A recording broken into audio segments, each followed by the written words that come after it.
मैं बाहर की बात नहीं जानता, पर मध्य प्रदेश में एक एक ग्राम पंचायत में साल का 40-40, 50-50 लाख रुपए सरकार खर्च करती है, और ये खर्च इसलिए करती है कि आप वहां भ्रष्टाचार कर लो।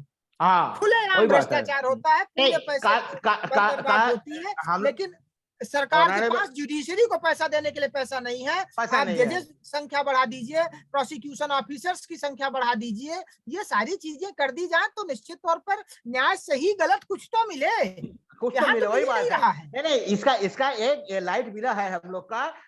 Honourable chief justice of India mister Rijiju को लेटर दिया है, मतलब गवर्नमेंट को लेटर दिया है। लेटर देकर बताया है कि जॉर्ज साहब का रिक्रूटमेंट क्यों इतना दिन से बंद है, तुम बताओ हमको। काल का पेपर में दिया है, अखबार में दिया है, इंडियन एक्सप्रेस में दिया है। आप अगर मिले तो देख लीजिएगा सर एक बार। हाँ, एकदम साफ साफ लिखा है honourable chief justice of India, जो इतना पोस्ट वैकेंट है, इतना कॉलेजियम का रिपोर्ट अभी तक पड़ा हुआ है, किस लिए पड़ा हुआ है बताओ। तो होता है, हो रहा है, लेकिन वो ढीले हो रहा है। चलिए आशीष नारायण जी, हम बाद में चर्चा करेंगे। हमारे बीच में गांधी सर आने से एक बार हमको दीजिएगा साहब। आत्मदीप जी हमारे बीच में जुड़ चुके हैं। सर स्वागत है आपका। गांधी सर आने से हमको एक बार दीजिएगा मौका।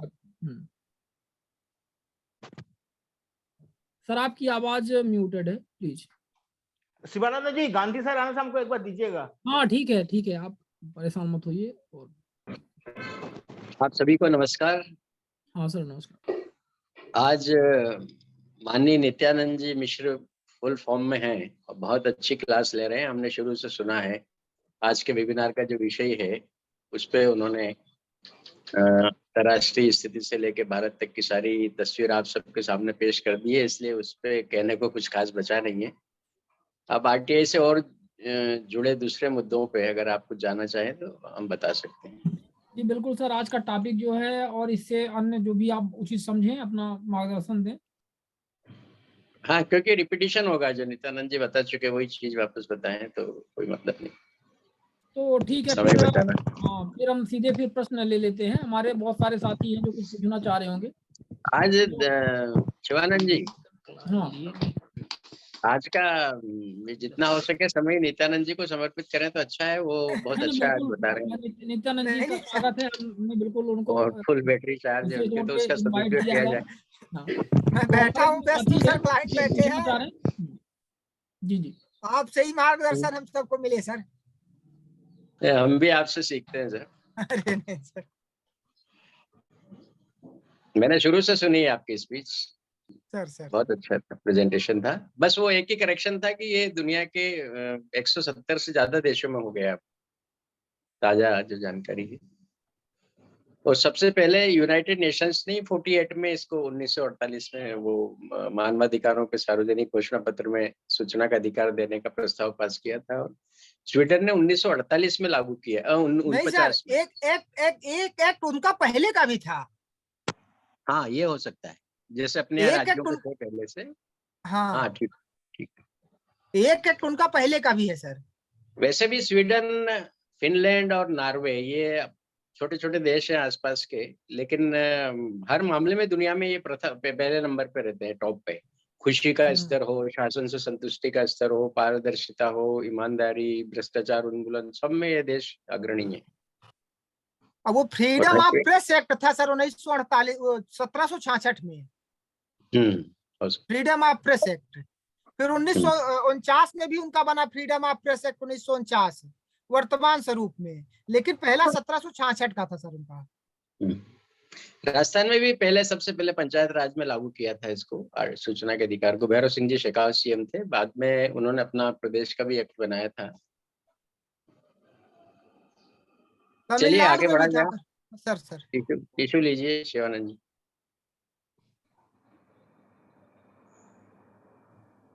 जी आत्मदीप जी, मैं ये कह रहा था, हमारे कुछ साथियों ने अक्षय गोस्वामी पहले हैंड रेज किए हुए। अक्षय गोस्वामी जी, आपका क्या प्रश्न है, बताइए।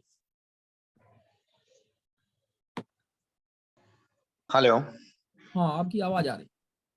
हाँ, सभी को नमस्कार। सर मेरा एक सवाल है जो मैं जानकारी चाहता हूँ कि एक्ट को जिस जहाँ तक मैंने पढ़ा है या मेरी समझ में जो आया है, ये एक्ट ये कहता है कि जानकारी आईटी एप्लीकेशन अगर फाइल करते हैं चेक में, तो अधीनस्थ या तो उसके कंट्रोल में हो या उसके ऑफिस हो, तो जिला पंचायत अधिकारी जो होता है, अगर पंचायत से रिलेटेड कोई भी एप्लीकेशन उनको फॉरवर्ड होती है 6-3 में, तो क्या जिला पंचायत अधिकारी का ये दायित्व नहीं होता कि वो इंफॉर्मेशन प्रोवाइड कराएं? मेरे केस के अंदर जिला पंचायत अधिकारी को एप्लीकेशन फॉरवर्ड हुई डीएम ऑफिस से 6 दिन में, केस हम एसआईसी में चला गया।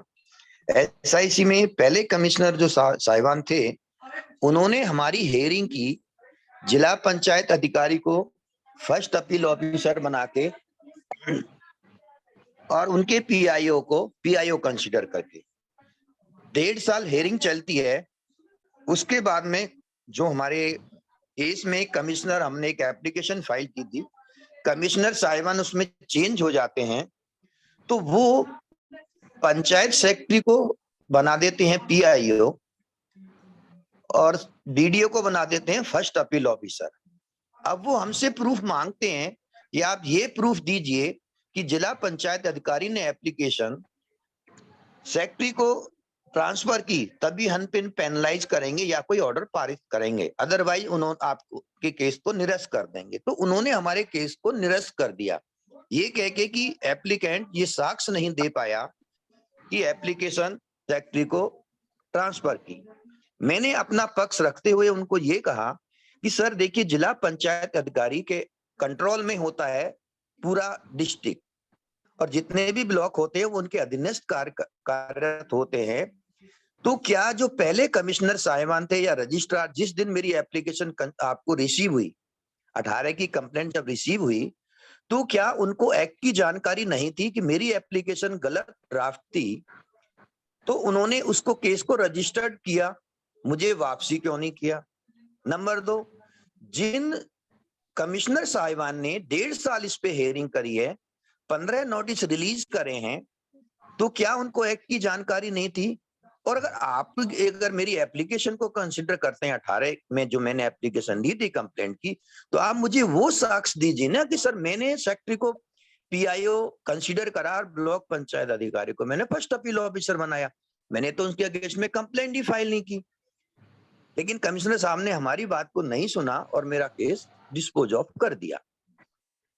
तो मैंने उनसे रिक्वेस्ट किया कि उनको आप डीम्ड पीआईओ कंसीडर कीजिए, क्योंकि वो head of the department district है।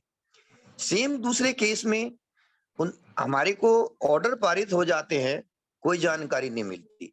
फिर कमिश्नर साहिबान आते हैं, दूसरे आते हैं, तो कहते हैं कि 5 एप्लीकेशन में 50 पॉइंट की जानकारी है, आप निरीक्षण कराओ। ऑफिसर हमें कोई निरीक्षण नहीं कराते हैं, हम कमिश्नर साहिबान को इन रिटन में देते हैं कि आपके आदेश की पहले अवहेलना हुई, अब ये दूसरी बार अवहेलना हुई, उसके बाद में फिर हेयरिंग पे हेयरिंग। तो सर ये एक्ट में कहाँ का प्रावधान है? क्या ये यूपी में कोई स्पेशल राइट्स हैं क्या कमिश्नर्स को? मुझे थोड़ा सा प्रकाश डाल दीजिए, मेरी थोड़ी हेल्प हो जाएगी, क्योंकि इन केसों में ऑलरेडी सभी को इसमें इन्वेस्टिगेशन ऑर्डर्स हो चुके हैं, सब कुछ हो चुके हैं। हम सिर्फ कोर्ट को इसलिए अवॉइड कर रहे हैं अभी जाने के लिए, सारी जानकारी दे दे तो कार्रवाई हो जाए।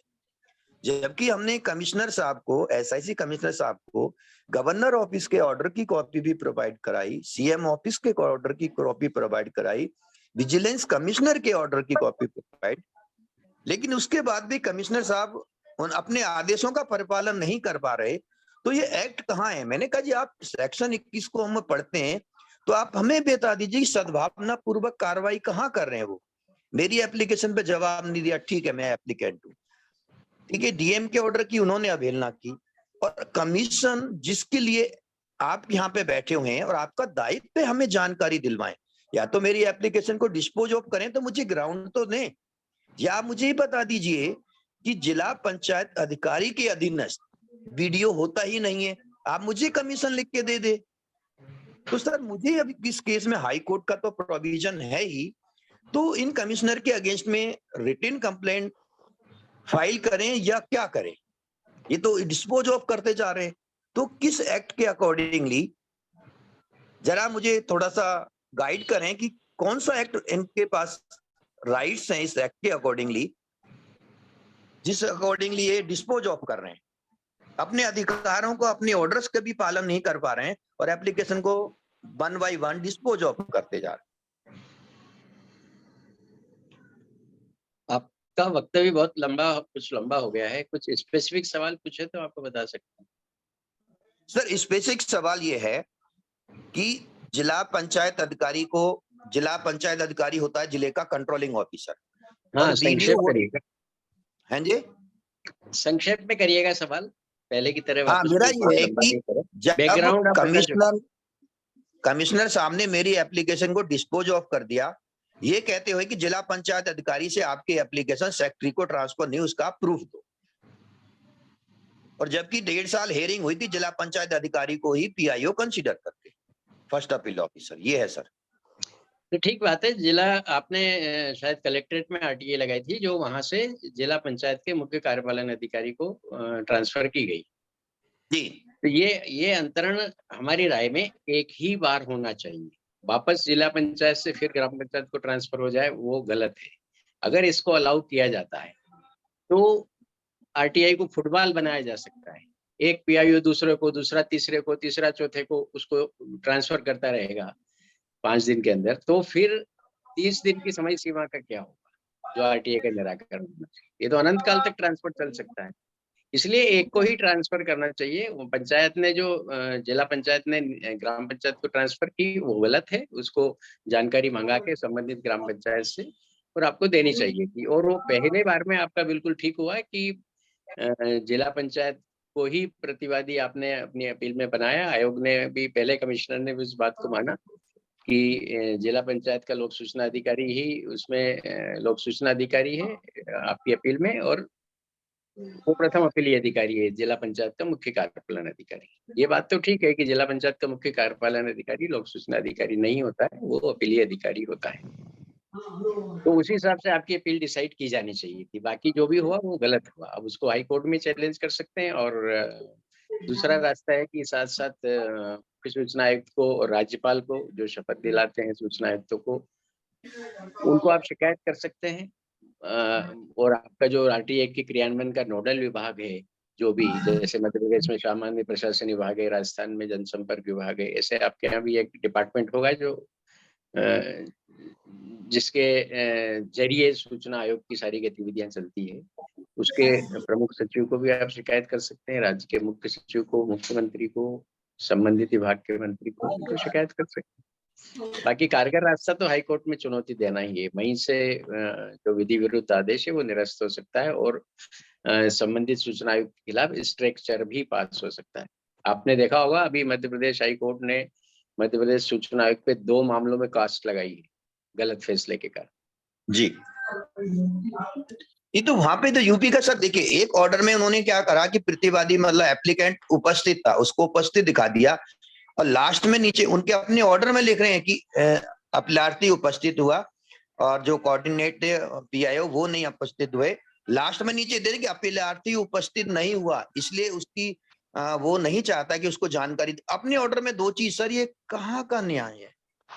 नहीं, देखिए, खुद का ऑर्डर पे अनुपस्थिति के आधार पे कोई भी अपील डिसाइड नहीं की जा सकती है, ये बहुत स्पष्ट है न्याय शास्त्र के तमाम सिद्धांतों के तहत कि कोई पार्टी गैर हाजिर है केवल इसी आधार पे आप खारिज करते हैं, ये जस्टिफाई नहीं है। नहीं मेरिट सर, पे अपने डिसाइड ऑर्डर में करना उन्होंने, चाहिए, कोई भी अनुपस्थित है तो भी मेरिट पे डिसाइड करना चाहिए। नहीं सर, और उन्होंने क्या करा है, अपने ऑर्डर में लिखा है कि हाँ, एप्लीकेंट था, माना, बिल्कुल। और नीचे आके कह दिया कि एप्लीकेंट नहीं था। यूपी सूचना आयोग के बारे में ऐसी बहुत शिकायतें आ रही है, हमारे फेसबुक पेज भी लोग बताते हैं कि वहाँ का स्टाफ भी किस तरह से गड़बड़ कर रहा है, और कुछ भी आदेश पारित हो रहे हैं। हमने खुद भी आदेश देखे हैं, एक यूपी के सूचना आयुक्त के एक दिन में 100-150 केस की हियरिंग के लिए लगा देते थे, और सब में एक जैसा 4 लाइन का आदेश जो कट पेस्ट करके लागू कर देते थे, नाम पता बदल के।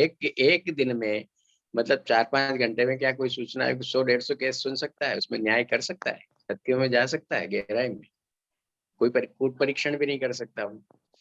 तो इस तरह की गड़बड़ियां वहां हुई है, और वहां के सूचना सर आयुक्त हो को रही है, तो हमने मेरे देखा कि एक केस अखबारों में, में राजनीतिक विषयों पे भी उन्होंने लेके लिखा कि सपा, कांग्रेस, बीजेपी को लेके भी आर्टिकल लिखे हैं सूचना आयुक्त ने, जबकि उनको इस गतिविधियों से दूर रहना चाहिए।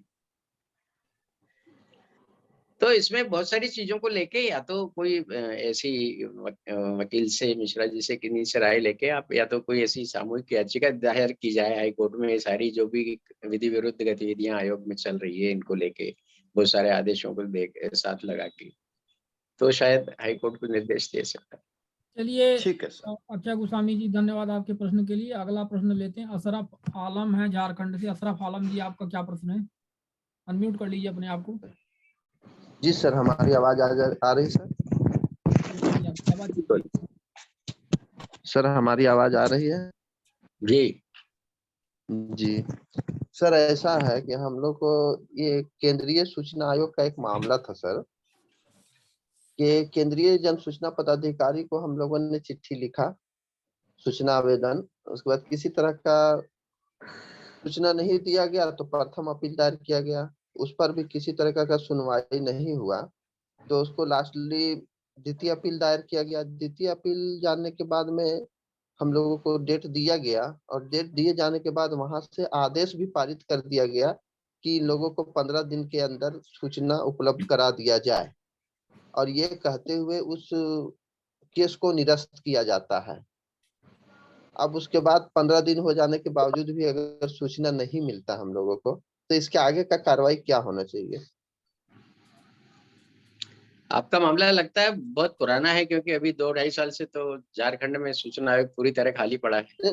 ये केंद्रीय सूचना आयोग का मामला बता रहे हैं, दिल्ली का है। अच्छा। संबंधित सूचना आयुक्त को आपको लिखित में अवगत कराना चाहिए कि आपके आदेश की पालना नहीं हुई है, तो वो इसलिए आदेश तो उसको किस अपीलवाद संख्या के तहत हम लिखेंगे? नहीं, संदर्भित आपको हमारी राय में बहुत से लोग धारा 18 के तहत शिकायत करते हैं, पर हमारा ये मानना है कि आप नए सिरे से शिकायत करेंगे तो वो रजिस्टर्ड होगी धारा 18 के तहत आयोग में, फिर उसकी सुनवाई का नंबर आएगा साल 6 महीने में, 2 साल में। तो हमारे समय तो हमने मध्य प्रदेश सूचना आयोग में जब हम आयुक्त थे तो ये रखा है कि अगर आदेश का पालन नहीं कर रहा है लोक सूचना अधिकारी, तो आप एक पत्र लिख दें, हम अलग से आपकी शिकायत रजिस्टर कराने की जरूरत नहीं, पत्र के आधार पे हम कार्रवाई करेंगे। और अपील का निराकरण में ये लिखते थे कि ये इन आदेशों के साथ ये अपील निराकृत की जाती है, और निराकृत अपील को रीओपन किया जा सकता है। तो क्या तो विषय में लिखा जा सकता है कि रिव्यू पिटीशन? हाँ बिल्कुल बिल्कुल, वो कार्रवाई कर सकते हैं आपके सादे पत्र के आधार पे। आदेश की अवहेलना करने वाले लोक सूचना अधिकारी के विरुद्ध दंडात्मक कार्रवाई की मांग कीजिए, 19(8)B के तहत कंपनसेशन की भी मांग कीजिए, और जानकारी आयोग के माध्यम से उपलब्ध कराने की भी मांग करिए। तो वही तो बात है सर, कि मान लीजिए सूचना नहीं दिया, और फिर प्रथम अपील में गए फिर भी नहीं दिया, फिर हम द्वितीय अपील में गए और वहां पर भी सूचना नहीं दिया गया, और जो जजमेंट आया उसमें ना तो उसमें जुर्माना का बात आया, दंडात्मक कार्रवाई का बात आया, ना हमारा कंपनसेशन चार्ज का बात आया, किसी तरह का आदेश पारित ही नहीं किए जज। और उसके बाद जब वो बोले भी उसको कि 15 दिन के अंदर इसको सूचना दीजिए, और इस केस को निरस्त किया गया। तो ऐसा पूर्व में भी एक केस में हुआ था कि जब हम लोगों ने लिखा था, फिर दोबारा आयोग को, पुनः आयोग को लिखा था कि हमको आपका जो आदेश था उस हिसाब से नहीं मिला सूचना, तो वो ये ही कहा था कि ये केस बंद हो चुका है, अब इस पर सुनवाई नहीं हो सकती है। तो इस तरह से तो गलत है। आदेश का पालन न होने पर सूचना आयोग केस को रीओपन कर सकता है, वापस नोटिस जारी कर सकता है, शोकॉज नोटिस, आदेश पालन न करने के कारण। आपको मांग करना चाहिए कि इसको धारा 20(1) और 2 के तहत कारण बताओ नोटिस जारी करना चाहिए लोक सूचना अधिकारी। आपके खिलाफ दंडात्मक कार्रवाई की जाए आयोग के आदेश का उल्लंघन करने के कारण। तो आयोग उसको किस धारा के तहत उसको रीओपन करने का मांग करना है? नहीं, इसमें कोई धारा की जरूरत नहीं है। आप आयोग के आदेश की अवहेलना हुई है, ये स्पष्ट है, आपको जानकारी नहीं मिली, आप पीड़ित पक्ष हैं, आप आयोग को तथ्य बता रहे हैं कि मुझे जानकारी नहीं दी, तो देने का सबूत पेश करने का भार उसके ऊपर है। लोक सूचना अधिकारी पे भार है कि उसने सूचना के आवेदन पे आयोग के आदेश के पालन में सद्भावना पूर्वक कार्रवाई की, वो बर्डन उसकी, आपकी नहीं। देखिए, आप जैसे जो शिकायत कर रहे हैं ये बहुत राज्यों की और केंद्रीय सूचना आयोग के मामले में भी शिकायत है बहुत लोगों की कि आदेश हो गया आयोग का, लेकिन उसके बाद भी उसका पालन नहीं हुआ, उसके खिलाफ कार्रवाई नहीं हुई। तो इस शिकायत को दूर करने के लिए हम सूचना आयुक्त के नाते जो भी आदेश पारित करते थे उसके अंत में लिखते थे कि लोक सूचना अधिकारी 15 दिन में अपीलार्थी को निःशुल्क सूचना उपलब्ध कराए और 30 दिन के भीतर आयोग के सामने सप्रमाण पालन प्रतिवेदन प्रस्तुत करे सबूत के साथ की जानकारी दे दी। इसके बाद ही ये केस बंद किया जाएगा। अच्छा हाँ, ये सही और चीज नहीं है। तो धारा 20 1 और 2 के तहत कारण बताओ नोटिस जारी करके दंडात्मक कार्रवाई की जाएगी, ये लिख देते थे ये तो सही है। लोक सूचना अधिकारी पे दबाव रहता था कि आयोग को मुझे सबूत पेश करना है, नहीं तो मुझे नोटिस आ जाए, फिर वो पालन करता था और सबूत पेश करता था। ठीक है उससे सर, जिस तरह मालम अपीलार्थियों जी। को बहुत राहत मिलती थी। जी नहीं तो ठीक है सर, केवल मालम आदेश जी। दे देना कि इसको दी जाए और केस बंद कर देना, ये तो कोई न्याय संगत बात नहीं हुई। अपीलार्थी वहीं पहुंच जाता है जहां से वो चला था। जी ठीक है, धन्यवाद असरा मालम जी, आपके प्रश्न के ठीक लिए। है। और आगे चलते हैं, डब्लू घोष जी हैं। डब्लू घोष जी, आपका क्या प्रश्न है? अनम्यूट कर लीजिए। हाँ शिवानंद जी, जब आप ठीक समझे हमें इजाजत दे दीजिएगा। जी बिल्कुल सर, अभी 5 मिनट और आप रुक लें, फिर इसके बाद हाँ हाँ। सभी को सर नमस्कार। हम झारखंड से जामताड़ा डिस्ट्रिक्ट से हैं। सर मुझे ये कहना है कि हमारा झारखंड में तो सूचना आयुक्त नहीं है, जिसके कारण 2021 में हम लोग का कार्मिक से एक अधिसूचना भी जारी हुआ था कि जितने दिन तक सूचना आयोग की नियुक्ति नहीं होगा उतना दिन तक फास्ट अपील अथॉरिटी को इसको निष्पादन करना पड़ेगा आरटीआई का मैटर में। सभी जिले के डिप्टी कमिश्नर को ये अधिसूचना जारी किए थे, लेकिन सर हमारे जिले में हम लगभग 10-15 गो आरटीआई फाइल किए हैं, फिर भी फास्ट अपील में किए हैं, लेकिन एक भी का सुनवाई भी नहीं हो रहा है, नहीं सूचना उपलब्ध हो रहा है। तो जिसके कारण हम जिले के डिप्टी कमिश्नर को एक लिखित शिकायत भी दी और कार्मिक से जो अधिसूचना जारी किया था उसको भी हम आरटीआई से निकाले हैं, उसको संलग्न कर हम डिप्टी कमिश्नर को शिकायत किए हैं, तो जिस पर कोई कार्रवाई सर नहीं हो रहा है। तो इसके चलते सर इस डीसी को हमको लगता है कि पूरा भ्रष्टाचार में ये शामिल है, जिसके कारण ये कोई एक्शन नहीं ले रहा है। तो सर इस डीसी के ऊपर एक हम शिकायत करना चाहते हैं, तो कौन सा अधिकारी के पास सर करेंगे, थोड़ा मार्गदर्शन दीजिए।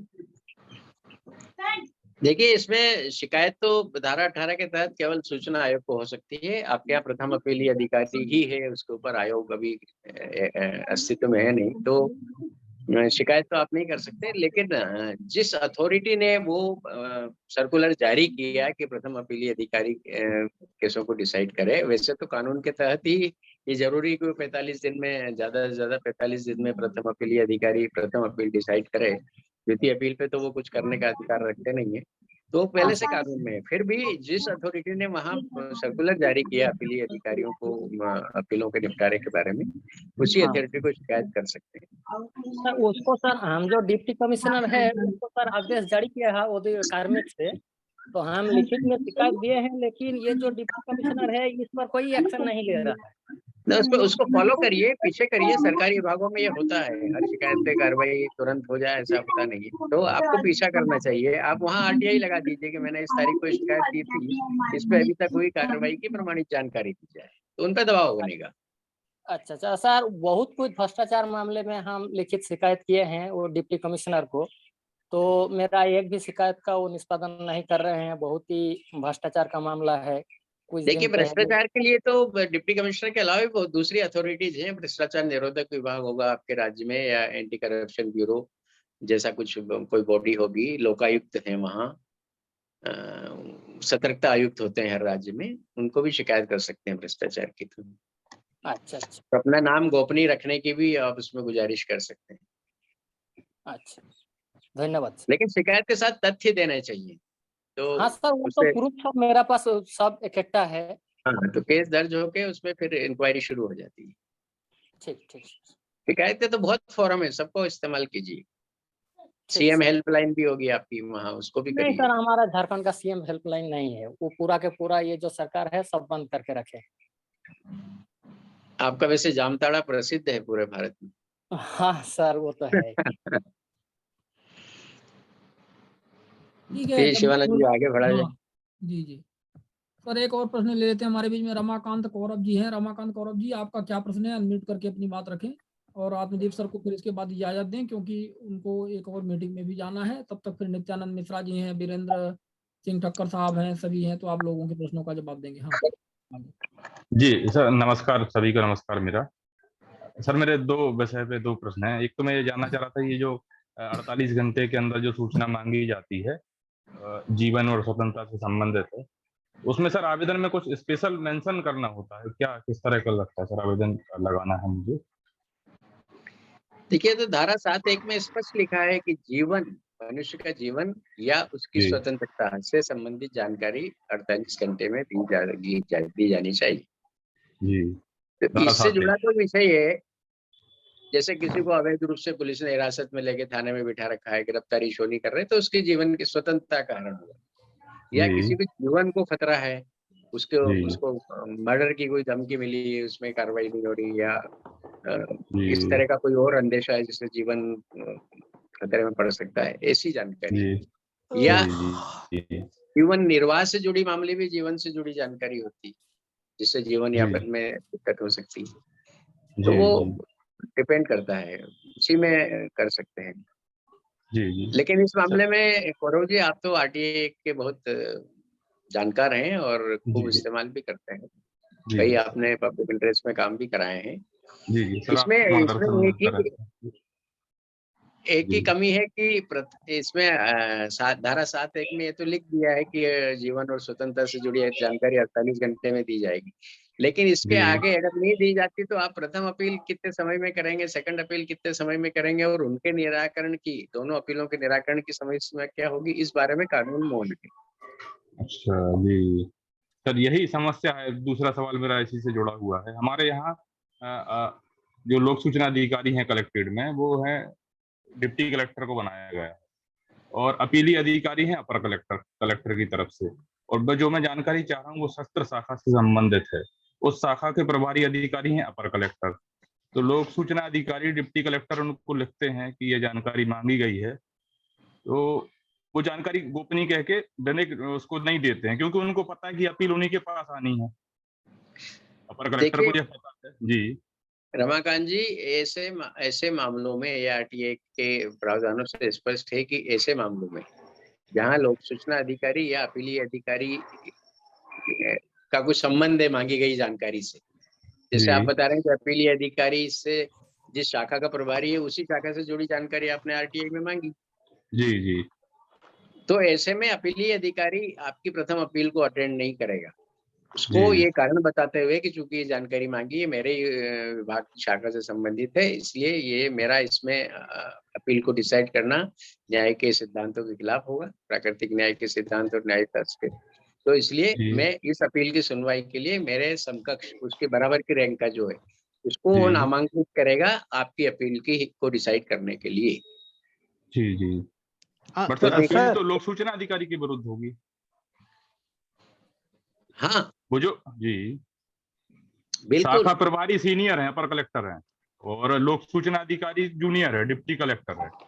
तो लोक सूचना अधिकारी ये अनऑफिशियली बताते हैं कि ये जानकारी दी जा सकती है और देने वाली, और मैं देने को तैयार हूँ, लेकिन अपर कलेक्टर मेरे सीनियर हैं जो शाखा देखते हैं, तो मैं कैसे उनसे कह सकता हूँ?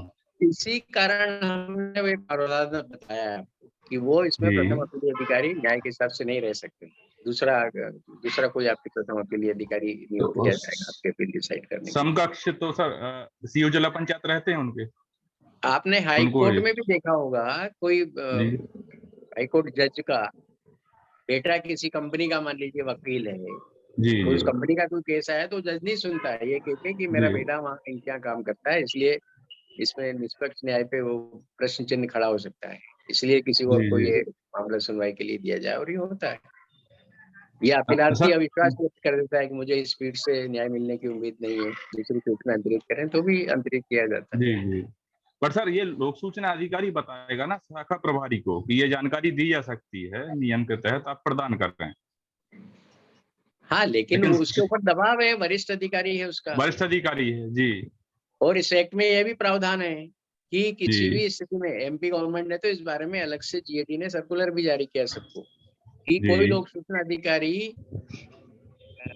आरटीआई पे निर्णय करने से पहले अपीली अधिकारी से अनुमोदन प्राप्त नहीं करेगा कि मैं दूं या नहीं दूं जानकारी, क्योंकि वह पहले जी, से अनुमोदन प्राप्त करेगा, अपीली अधिकारी ने ना बोल दिया और वो भी ना जी, बोल देगा लोक सूचना अधिकारी, तो प्रथम अपील भी खारिज होगी, क्योंकि अपीली जी, अधिकारी जी, के निर्णय है ना बोलने का। ये बिल्कुल, स्थिति न बिल्कुल। बने, ये जी, न्याय के खिलाफ है स्थिति, इसलिए ये अनुमोदन लेने पे भी रोक लगाई गई पहले जी, से जी, वरिष्ठ अधिकारी का। लोक सूचना जी। अधिकारी को अपने विवेक से निर्णय करना होता है। जी, पर सर वो हाँ, कहते नहीं है, वो तो यही कह देते हैं, सीनियर है वो, मैं कैसे कह दूं, अपील करो। तो ठीक है, उनकी लाचारी है, जी, ये है। जी, उसके जी। बावजूद वो दंडित हो जाते हैं। दंडित लोक सूचना अधिकारी होगा, जबकि मना अपीली अधिकारी ने किया है। बिल्कुल, बिल्कुल जी। ये हाँ, होता है कई बार। संगति है। बहुत बहुत धन्यवाद सर आपका। आतदीप सर, हम एक रमाकांत साहब को एक तो पॉइंट, आपका परमिशन लेके हम बोलना चाहता हूँ। मैं आशीष नारायण विश्वास बोल रहा हूँ वेस्ट बंगाल से, कि रमाकांत साहब जो लाइफ एंड लिबर्टी के बारे में सवाल किए हैं, आपको मैं एक तो सेंट्रल इंफॉर्मेशन कमीशन का ऑर्डर का बारे में बता सकता हूँ। और केस जी। नंबर था CIC/BS/A/2016/001238। जी, इसका जी। डिसीजन हुआ था 30 मार्च 2017 को। इसमें जी। पैराग्राफ दोबारा बता दीजिए एक बार। हाँ, हम बोल रहा हूँ CIC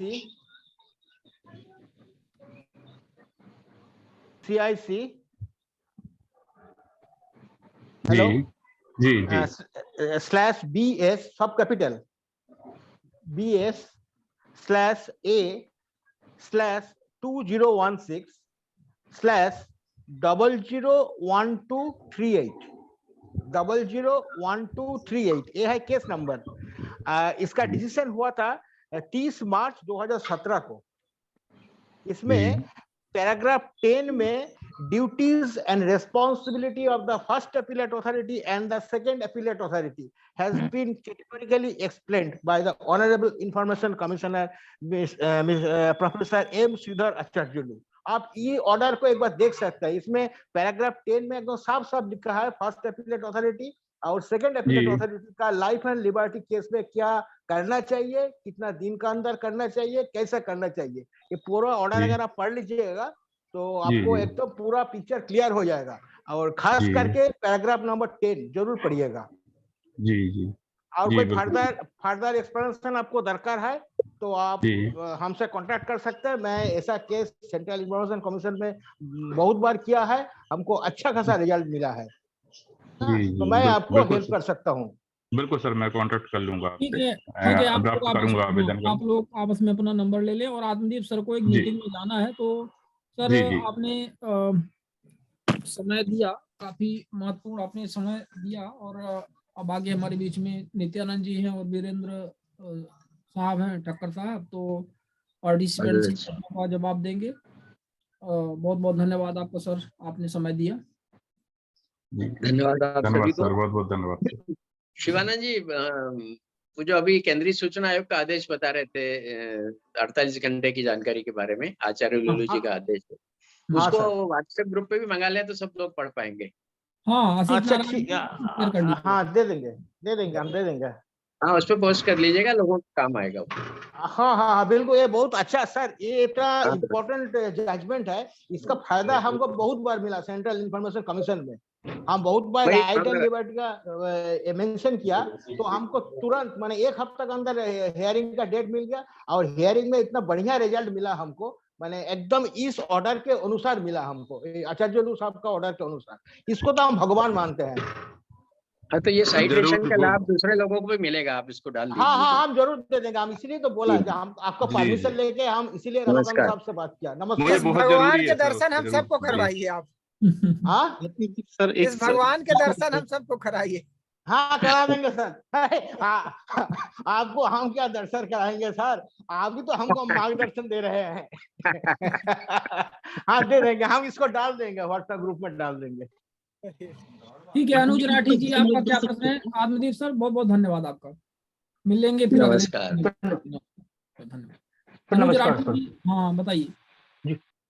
सर, मेरा पहला सवाल है सर, एक्चुअली जो हम आरटीआई लगाते हैं कोर्ट में, जो हम लगाते हैं आरटीआई डिस्ट्रिक्ट कोर्ट के अंदर, सर वहां से एक्चुअली आता है हमारे पास लिखकर केंद्रीय जन सूचना अधिकारी उनके जवाब में। तो सर हमारी सेकंड अपील सर कहाँ जानी चाहिए, एसआईसी में या फिर सीआईसी में? क्या कहा था, डिस्ट्रिक्ट कोर्ट? किस डिस्ट्रिक्ट कोर्ट में लगाया है आपने? Sir UP. मुझे यूपी तो आपका यूपी सीआईसी जाएगा, वहां नहीं जाएगा। हाई को ये सब राज्य के अंतर्गत आते हैं, आपको वहां लगाना पड़ेगा राज्य सूचना आयोग में, स्टेट इंफॉर्मेशन कमीशन। लेकिन सर वो लोग लिखते हैं केंद्रीय जन सूचना अधिकारी अपने तो जवाब में। लिखने से क्या अंतर पड़ता है, उनकी अथॉरिटी थोड़ी बदल जाती है। ठीक है सर। सर एक भाई प्रश्न वो सर मेरा स्टेट और भी है। जुडिशरी है ना साहब, वो स्टेट जी जुडिशरी है। स्टेट जुडिशरी जो होगी राज्य के कंट्रोल में होगी, जी जी जी ठीक है है जी ना, सर। इसलिए आपको वही लगाना एक चाहिए। सर जी सर एक सर मेरा सवाल और भी है सर। जो हमारा सेक्शन 23 कहता है एक्ट का, पर ये कहता है कि ये कि बार बताता है कि basically bar of jurisdiction of court, no court shall entertain any suit application और other proceeding in respect of ठीक है, एनी समझ ऑर्डर। गया मैं आपका जी आपका प्रश्न मैं समझ मतलब गया। मैं जी समझ जी गया, जी मैं सर उत्तर दे रहा हूँ आपका प्रश्न में जानता हूँ। देखिए जी है जी क्या, ये कोर्ट, हाई कोर्ट और सुप्रीम कोर्ट क्या है, ये कॉन्स्टिट्यूशनल कोर्ट्स हैं। ये आर्टिकल जी 226 और 32 से गवर्न होते हैं, कोई लोअर कोर्ट्स नहीं है। लोअर कोर्ट्स के लिए ये है, ये जो बार है ना, बार ऑफ जी जुरिस्डिक्शन ऑफ कोर्ट्स ना, ये डीजे जी कोर्ट, मजिस्ट्रेट कोर्ट इनके लिए है। ये हाई कोर्ट और सुप्रीम कोर्ट के लिए बार नहीं है, क्योंकि ये कॉन्स्टिट्यूशनल कोर्ट्स है, ये सुपरविजनरी पावर रखते हैं।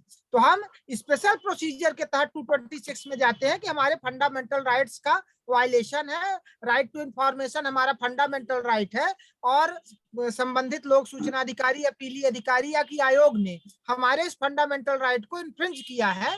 तो चूंकि ये मेरा वायलेशन है, आर्टिकल हमारे फंडामेंटल राइट्स का वायलेशन है, इसलिए हम 226 में हाई कोर्ट जाते हैं। जी सर। सर एक ये प्रश्न और भी डिस्ट्रिक्ट है। कोर्ट वाला ये नहीं जी लगेगा, ये हाई कोर्ट ठीक के है लिए अलग जी प्रोविजन है। ठीक है जी सर सेक्शन 99 तो ये सेक्शन कहते हैं कि बेसिक 19(9) हाँ सर हाँ इसमें कहा गया है कि मतलब CIC और SIC shall give notice of its decision. including any right of appeal to the complainant and the public authority। यानी कि जो हमारा CIC या SIC सब जो हमारा ऑर्डर करती है, फाइनल हमारा ऑर्डर, यानी कि उसमें मतलब कि अब वो ये कहेगी कि भाई आपके पास राइट टू अपील भी है जाने के लिए हाई कोर्ट में, सुप्रीम कोर्ट में। सर इसका मीनिंग यही है कुछ और है? यार ये आपने अच्छी बात कही, सेंट्रल इंफॉर्मेशन कमीशन और state information commission as the case में भी shall give notice of decision. तो न्याय अपने निर्णय की कॉपी तो उनको भेजना अनिवार्य ही है, जी including state information commission, including any right of appeal to the complainant and public authority. यार ये थोड़ा जरूर है विषय में, इसको और देख लूंगा। बाकी पब्लिक इंफॉर्मेशन ऑफिसर और फर्स्ट अपीलेट अथॉरिटी को उनकी ड्यूटी है कि वो अपीलेट अथॉरिटी का पता बताए, उनका एड्रेस बताए। अभी आयोग के लिए भी लागू है कि नहीं है, इस विषय में थोड़ा सा मैं और देख के आपको बता दूंगा। ठीक है सर एक मेरे आखिरी संज्ञान सवाल में और है बात मेरा। नहीं थी, आपने अच्छा बताया, मैंने इसको देखा जी नहीं सर था। मैं इसको देख जी लेता हूँ थैंक क्या इसका इंटरप्रिटेशन कोर्ट्स ने किया है, मैं देख जी लूंगा। सर एक प्रश्न और है मेरा। हम्म सर डिस्ट्रिक्ट कोर्ट में सर जब हमारी जाती है फर्स्ट अपील जाती है हमारी, हम्म मतलब डीजे साहब के पास में, सर वो एक्चुअली क्या करते हैं कि बार बार डेट पे डेट लगाते रहते हैं। कभी 2 डेट लगा दी, कभी 3 डेट लगा दिए हैं। जबकि आई थिंक सर मुझे लगता है कि फर्स्ट अपीलेट अथॉरिटी के पास में सर इस तरह बार बार डेट लगाने का कोई भी प्रावधान नहीं होता है। देखिए एक्चुअली उनको भी तय समय सीमा 30 दिन के अंदर ही डिसाइड करना चाहिए, लेकिन अब प्रोसीजरल फॉल्ट तो है, क्या करेंगे अब। सर वहां से एक्चुअली सर नोटिस ही सर हमारे पास आता है 30 दिन बाद। नोटिस जो आता है कि भाई आप यहाँ पर आइए और आप यहाँ पर आकर अपनी बात को रखिए। उसके बाद हम जाएंगे, फिर वो एक डेट और लगा देंगे कि भाई ठीक है भाई आज हमारे पास समय नहीं है, आप 10 दिन बाद आ जाना। फिर जाएंगे भाई आज भी हमारे पास समय नहीं है, आप अगेन आ जाना। अब ये मिसयूज ऑफ पावर है अनुज जी, क्या करेंगे। अब ये मिसयूज ऑफ सर पावर इसका है। बाकी अगर वो सर डिसाइड नहीं करते तो आपको डीम्ड रिफ्यूजल मानते हुए उस पर अपील फाइल करने का राइट है। मतलब कोई ऐसा अब कुछ और समाधान उसका कुछ नहीं है कि भाई हम कोई उसका कुछ बेसिकली कुछ भी एक अलग प्रोसीजर देखिए, हम उनको अगर बता सकें? तय समय सीमा में अपीलेट अथॉरिटी ने या कि पब्लिक इंफॉर्मेशन ऑफिसर ने आपको जानकारी उपलब्ध नहीं कराई है, तो ये डीम्ड रिफ्यूजल माना जाएगा। डीम्ड रिफ्यूजल के तहत आप उसको अपील कर सकते हैं। आपका अपीली राइट है कि आप अपील करिए कि साहब अपीलेट अथॉरिटी ने इतने दिनों के अंदर अपील डिसाइड नहीं की, तो इसको हम डीम्ड रिफ्यूजल मानते हुए आपके समक्ष हम अपील प्रस्तुत कर रहे हैं। वो डिसाइड करे या ना करे ये जरूरी नहीं है, वो डीम्ड रिफ्यूजल माना जाएगा। जी जी जी, ठीक है ठीक है, थैंक यू सर। सर अभी एक सर 19/9 के बारे में सर एक चीज सर और भी कहनी है मुझे। सर यहाँ पे एक्चुअली वर्ड हुआ है कि उन्होंने सर डिसीजन वर्ड यूज किया इसके अंदर, और सर कहीं कहीं पे मेरे सर वर्ड यूज हुआ हमारा ऑर्डर एक्ट के अंदर। Sir order and decision sir दोनों बेसिकली क्या हमारा एक मोटिव, एक अंतर है इन दोनों के अंदर? एक फाइनल जुडिकेशन की बात है और एक इंटरिम ऑर्डर्स इंटरिम भी हो सकते हैं, और डिसीजन है फाइनल एडजुडिकेशन है, अंतिम निर्णय जिसे आप कह सकते हैं। ओके ओके जी जी, ठीक है, थैंक यू सर, धन्यवाद सर। भाई कोई ऑर्डर हो गया, वो उस पे क्या कि डिसीजन है फाइनल है, दैट्स अमाउंट टू फाइनलिटी आ जाती है। उसके बाद फिर आप दूसरी प्रोसीडिंग।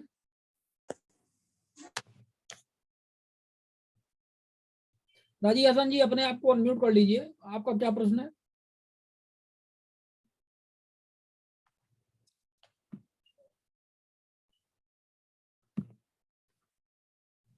हाँ जी, अगला जो है प्रश्न आपका, अपने आप को अनम्यूट कर लें। आपने हमारे नंबर से लिखा है, आप लोग अपना नंबर नाम लिखे रहा करिए।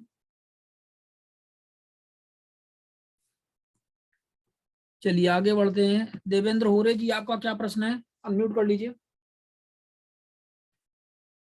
हेलो सर, नमस्ते सर। हाँ नमस्ते सर, मेरा प्रश्न ये है कि मैंने बैंक के संदर्भ में मैंने बैंक के संदर्भ में एक तकरार दाखिल किया है। Hello sir. हाँ आपकी आवाज आ रही है, आप पूछिए। हाँ, तकरार दाखिल किया। तो मेरा आगे का प्रश्न ये है कि मैं कंज्यूमर कोर्ट में जा सकता हूँ क्या फिर? बिल्कुल जा सकते हैं आप। तो वो ऐसा तो नहीं हो जाएगा कि वो बोलेंगे आपकी उधर कंप्लेंट दाखिल किए हुए है, वो पेंडिंग है, तो यहाँ पर मुझे मेरा अर्ज खारिज। इंफॉर्मेशन कमीशन में कोई आवेदन दे रखा है? हाँ, सूचना आयोग में, केंद्रीय सूचना आयोग में। ठीक है, तो केंद्रीय सूचना आयोग कोई रिड्रेसल एजेंसी नहीं है, वो आपको सिर्फ जानकारी प्रोवाइड करने के लिए एजेंसी बनी हुई है। और कंज्यूमर फोरम है, आपकी जो सेवाओं में कमी पाई गई है उसके विरुद्ध रेमेडियल कोर्ट्स है, तो उस पे आप जा सकते हैं, कोई दिक्कत नहीं है। सूचना का अधिकार के तहत थोड़ी है वो, तो सूचना का अधिकार आपको जानकारी मिलेगी जब मिलेगी। यहाँ आपके साथ जो सेवाओं में कमी हुई है उसके विरुद्ध आप कंज्यूमर फोरम जा सकते हैं, उसमें कोई रोक नहीं है। हाँ ठीक है सर, धन्यवाद सर। शिवानंद जी, हम नित्यानंद सर को एक तो सवाल कर लेते हैं बीच में, एक सेकंड। हाँ करिए, बताइए। हाँ सर, मैं आशीष नारायण बोल रहा हूँ। अच्छा, हम इंडियन एविडेंस एक्ट सेक्शन 76 में एक तो डॉक्यूमेंट मांगा था, तो पीआईओ ने नहीं दिया, सही टाइम के अंदर नहीं दिया, कोई जवाब ही नहीं दिया, मतलब चुपचाप है। तो हम तो कंज्यूमर फोरम में केस फाइल कर सकता हूँ।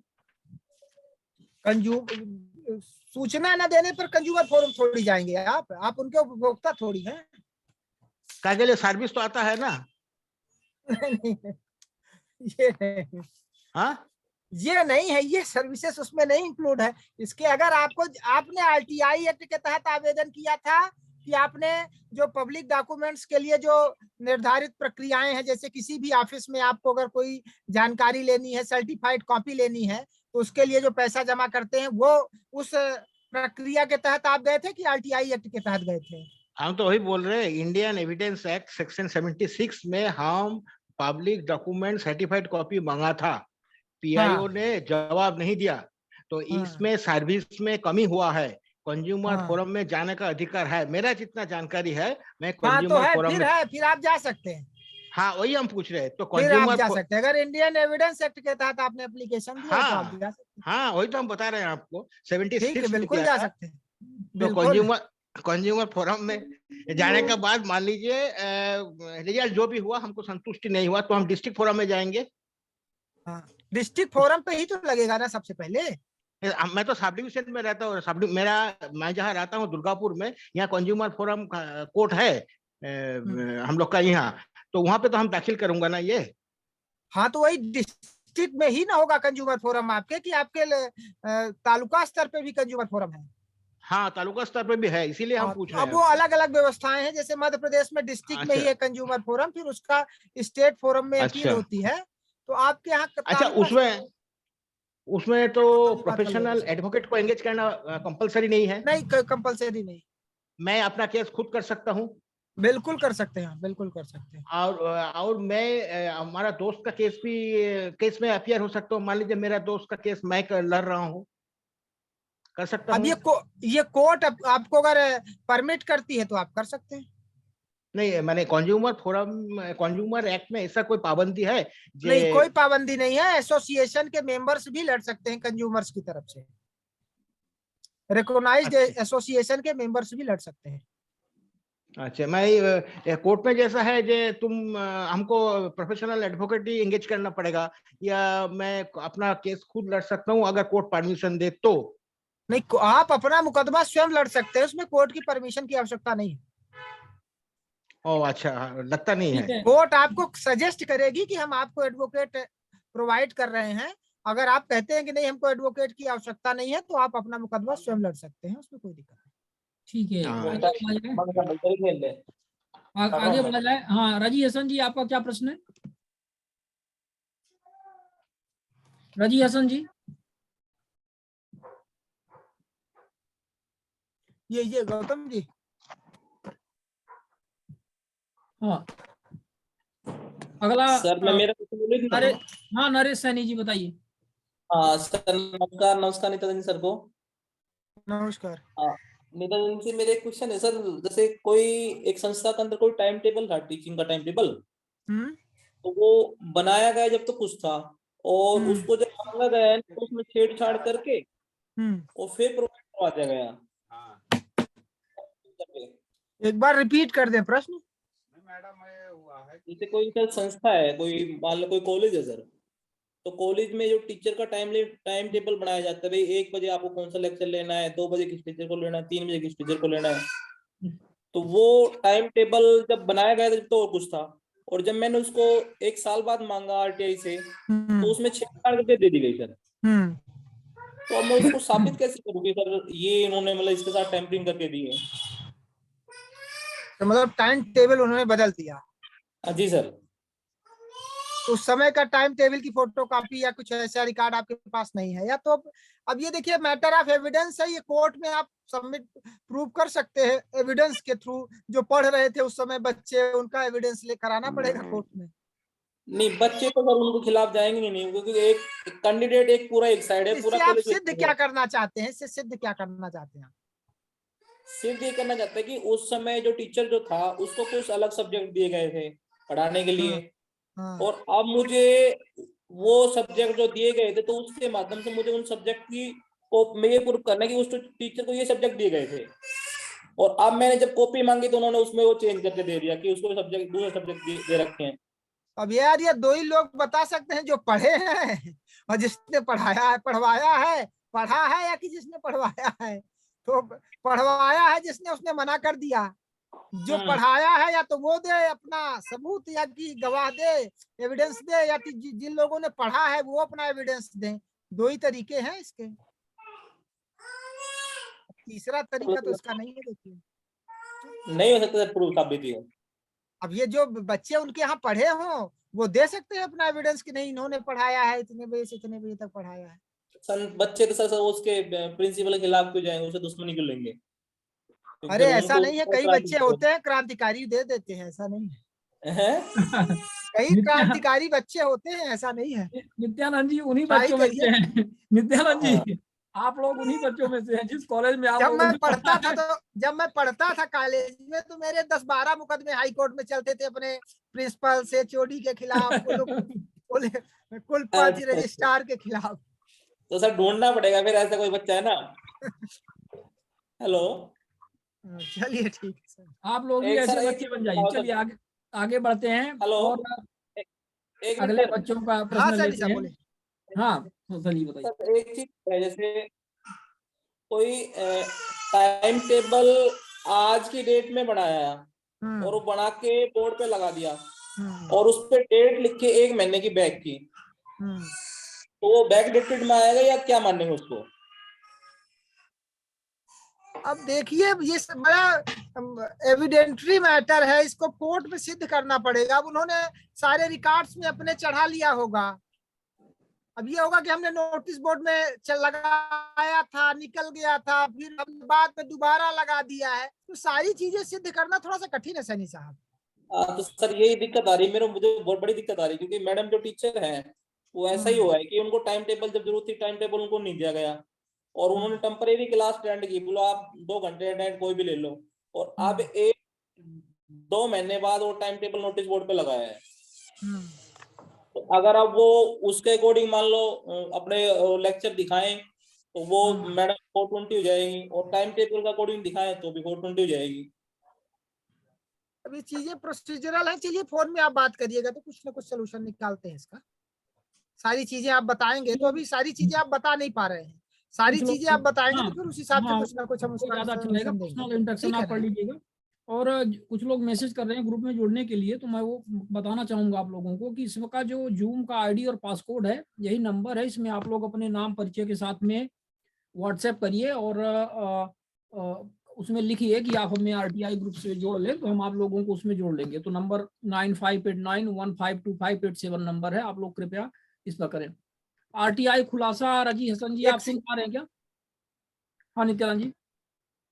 गैलेक्सी J7 मैक्स का प्रश्न है कि सीआईसी के निर्णय के विरुद्ध सुप्रीम कोर्ट या स्टेट हाई कोर्ट में रिट फाइल करनी होगी, तो आप स्टेट हाई कोर्ट में रिट लगाएंगे और हाई कोर्ट के ऑर्डर के अगेंस्ट आप सुप्रीम कोर्ट जाएंगे। ठीक है, तो उनका प्रश्न का जवाब शिवानंद जी लगता है गांधी साहब आज नहीं आएंगे।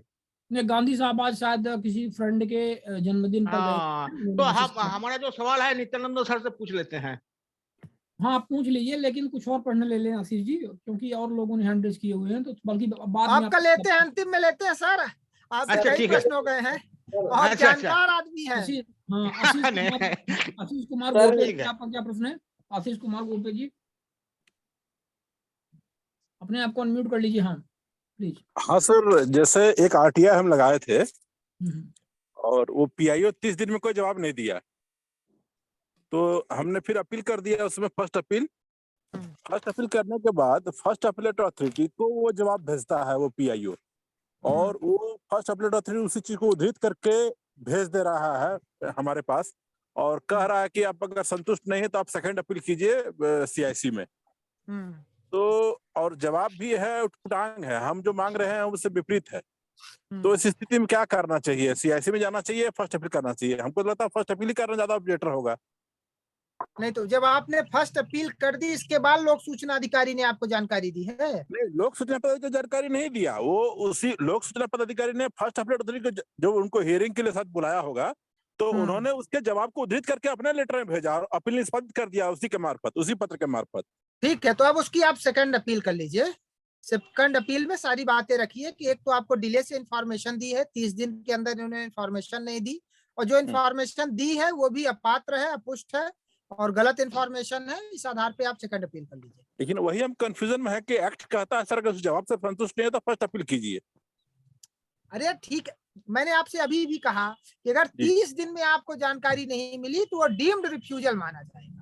अच्छा। उनकी वो जानकारी दे या ना दे उससे लेना देना नहीं, वो डीम्ड रिफ्यूजल है। अब आपने फर्स्ट अपील कर दी, फर्स्ट अपील के बाद अगर आप फर्स्ट अपीलेट अथॉरिटी लिख के भेज रहा है कि इसकी जानकारी ये है, तो वो भी उनका निर्णय माना जाएगा, उसके विरुद्ध आप आयोग जाइए। जी जी जी ठीक, थैंक यू। चलिए आगे बढ़ते हैं, अगला प्रश्न ले लेते हैं। बालन मिश्रा जी आपने हैंड रेज किया हुआ है, आपका क्या प्रश्न है?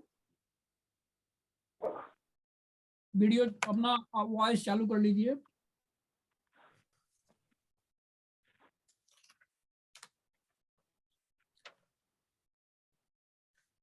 अपना ऑडियो चालू कर लीजिए, आप म्यूट हैं। जी सर हो गया। हाँ बोलिए। अब आप सुनाई दे रहे हैं, नहीं तो इसके पहले तो आप जी बोल रहे थे।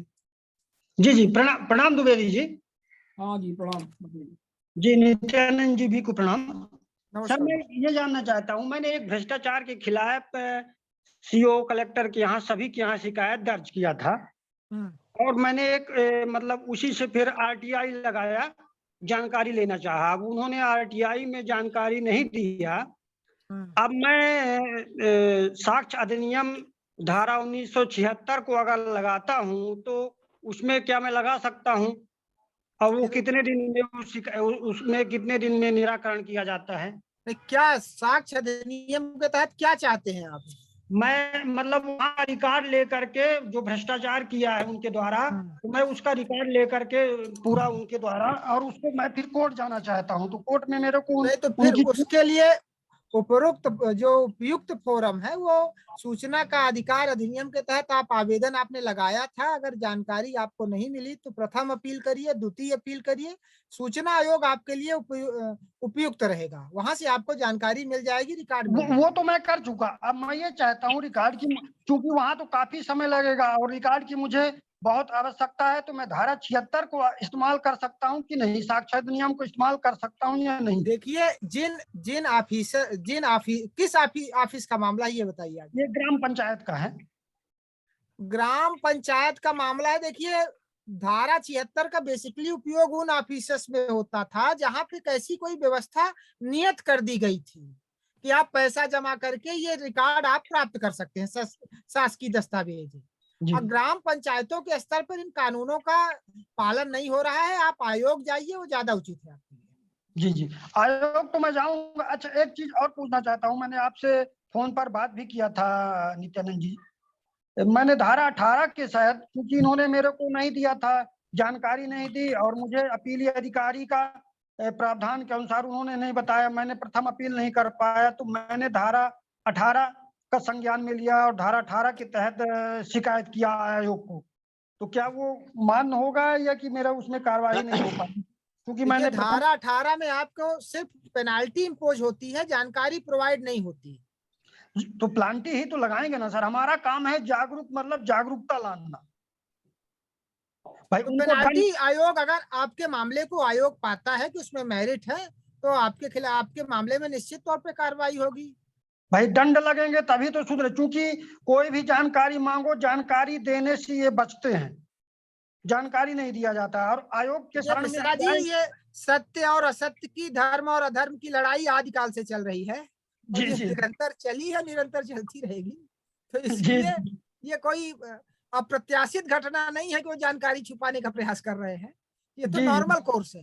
अब चूंकि इसमें सुधार, मतलब हम लोग पूरे क्रांतिकारी लोग, इसमें सुधार किस तरह से लाया जाए, प्रश्न ये है ना सर। बस इसी तरह लड़ते रहे। मैंने आपसे क्या कहा, बस लड़ाई लड़ते रहना है। हम ये सोच लें कि हम सारे संसार को सुधार पाएंगे, ये संभव नहीं है। हाँ, हमको प्रयास करते रहना है। हम लोगों का प्रयास वही चीटी गिलहरी वाला है जो राम जी की सेतु बनाने में प्रयास था, तो हम प्रयास करते रहे। समझ रहे ना, हमारा काम है प्रयास करना है। नित्यानंद जी, मैं एक अपना विचार रखना चाहता हूँ। मैं ये विचार रखना चाहता हूँ कि जैसे अब ये लड़ाई तो कोई लड़ना नहीं चाहता है, और कोई आर्थिक है कमजोर से, कोई किसी भी कारण से, और जो लड़ने दो चार निकल के भी आते हैं, तो कोई गरीबी के कारण या कि किसी के कारण, हम लोग इस माध्यम से, अब जितने भी हमारे कार्यकर्ता हैं जुड़ रहे हैं, हम लोग चाहते हैं कि इसमें कुछ अपना पैसा जमा करके, और नहीं लड़ पाते हैं, मतलब रीट अपाइल उसमें लगता है, ये सारी प्रक्रिया हम लोग करना चाहते हैं कि हम लोग कुछ पैसा जमा करें, सभी मिलके एक यूनिटी बनाएं सर, और इस लड़ाई को आगे बढ़ाएं ताकि हम मजबूत हो सर। देखिए, मालिक को बोलिए, मालिक शिवानंद जी को परमिशन लगेगा। शिवानंद जी के साथी हैं हम लोग, निरंतर उनके साथ हैं, और इस तरह के हर मुहिम में हम तो उनके साथ हैं। हर तरह के हम तो व्यक्तिगत तौर पे जो भी हमारे स्तर पे मदद हो रही है हम करते हैं। लेकिन आप समझ लीजिए कि जो क्रांतिकारी होते हैं उनका भी मत एक साथ नहीं हो पाता। सबके अलग अलग व्यू हैं, सबके अलग अलग विचारधाराएं हैं। हाँ, हमको अपने इंडिविजुअल देखना है कि हम अपने स्तर पे जरूर अन्याय के विरुद्ध लड़ते रहें, हम तटस्थ ना रहें। ये हो कि हमने अपनी लड़ाई लड़ी, बाकी सब संसार सागर है, उसको देखने से जरूरत नहीं है। हमने क्या किया ये महत्वपूर्ण है। जी, हमने लड़ाई लड़ी कि नहीं लड़ी, हमने अन्याय के विरुद्ध बात की कि नहीं की, ये महत्वपूर्ण। जी। ठीक है, आगे बढ़ते हैं। देवेंद्र अग्रवाल जी ने भी हैंड रेज किया हुआ है। देवेंद्र अग्रवाल जी बताएं। देवेंद्र धन्यवाद अग्रवाल जी बताएं, पूछे नहीं। नहीं पूछ नहीं रहा हूँ सर, एक्चुअली इसमें क्या है, एक नहीं, यही इश्यूज है। देखिए शिवानंद जी आपकी ने दो कहा है दो कि चीजें जो देवेंद्र है ना, अग्रवाल जी बताएं। नहीं सर, आपने आज बहुत अच्छा सेशन रहा आपका, और आपका विचार और अनुभव जो है ना हम लोगों को मिलते रहना बहुत जरूरी है। बहुत आनंद आया, आपने आज 2 चीजों को बहुत अच्छे से समझाया। एक तो ऑर्डर और डिसीजन को आपने क्लियर कर दिया, दूसरा आपने न्यायालय की जो परिभाषा थी उसको आपने बहुत बढ़िया से अच्छे से डिफाइन कर दिया। इसका लाभ मुझे आगे इंटरप्रिटेट करने में मिलने वाला है।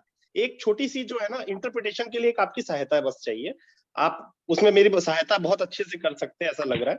देखिए एक चीज ये तय है कि धारा 1 जो है जिसके तहत ये अधिनियम जो है देश में सभी राज्यों के ऊपर लागू हुआ, जो प्रारंभिक है ये अधिनियम पूरे देश पर लागू है 2005 का, ठीक है।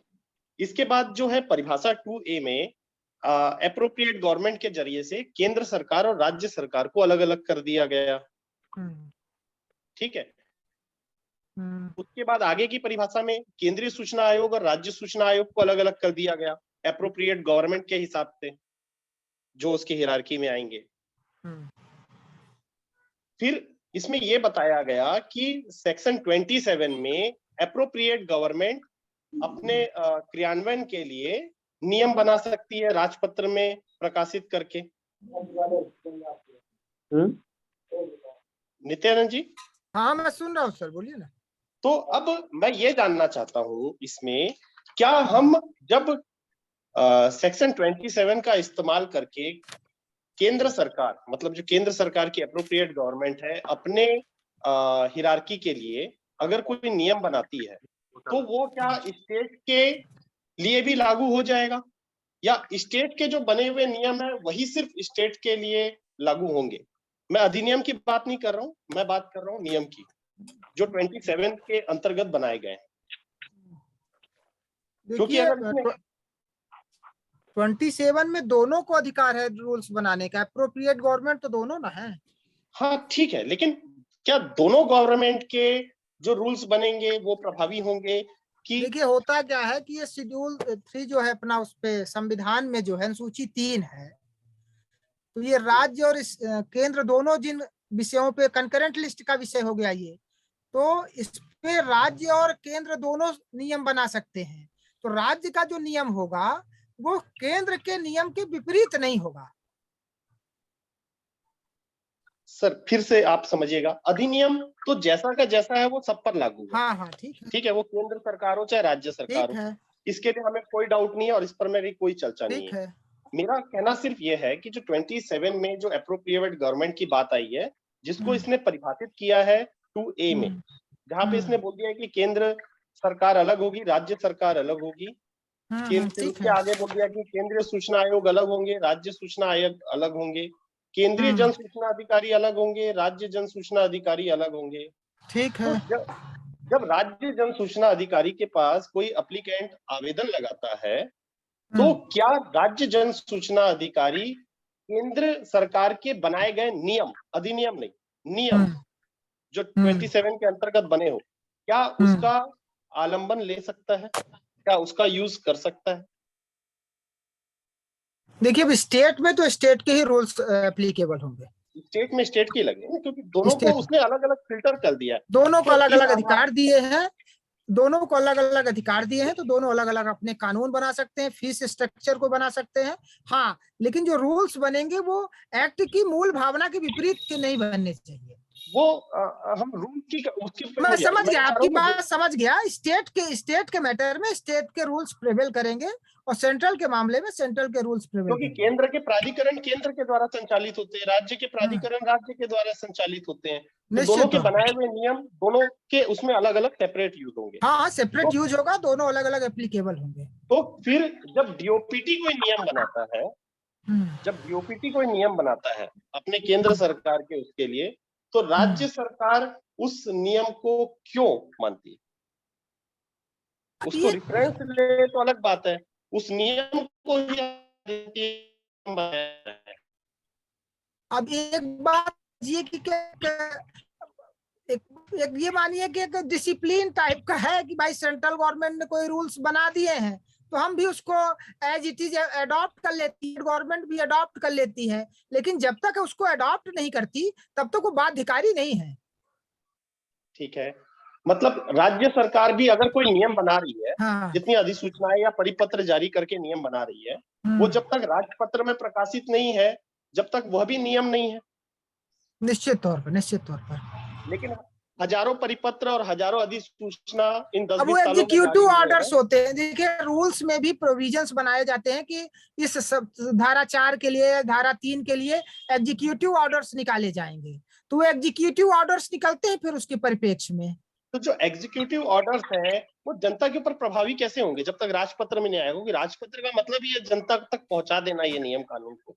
देखिए अब क्या है कि प्रोसीजरल चीजें हैं, कानून एग्जीक्यूटिव ऑर्डर्स से नहीं बनते, प्रोसीजर बनते हैं, और प्रोसीजर जरूरी नहीं है कि सारे प्रोसीजर राजपत्र के ही माध्यम से निकाले जाएं। जो चीजें संबंधित, जो समस्याएं आती जाती हैं उस हिसाब से हम एग्जीक्यूटिव ऑर्डर्स निकालती है, सरकार निकालती है, लेकिन ये एग्जीक्यूटिव ऑर्डर्स एक्ट और रूल्स को सुपरसीड नहीं कर सकते, सप्लांट कर सकते हैं, उनकी सहायता कर सकते हैं, उसको ओवर रूल नहीं कर सकते कि एग्जीक्यूटिव ऑर्डर निकाल के आप एक्ट को या कि रूल्स को या कि ऑर्डिनेंस को आप सुपरसीड कर दोगे। सुपरसीड नहीं कर सकते, उसकी सहायता कर सकते हैं।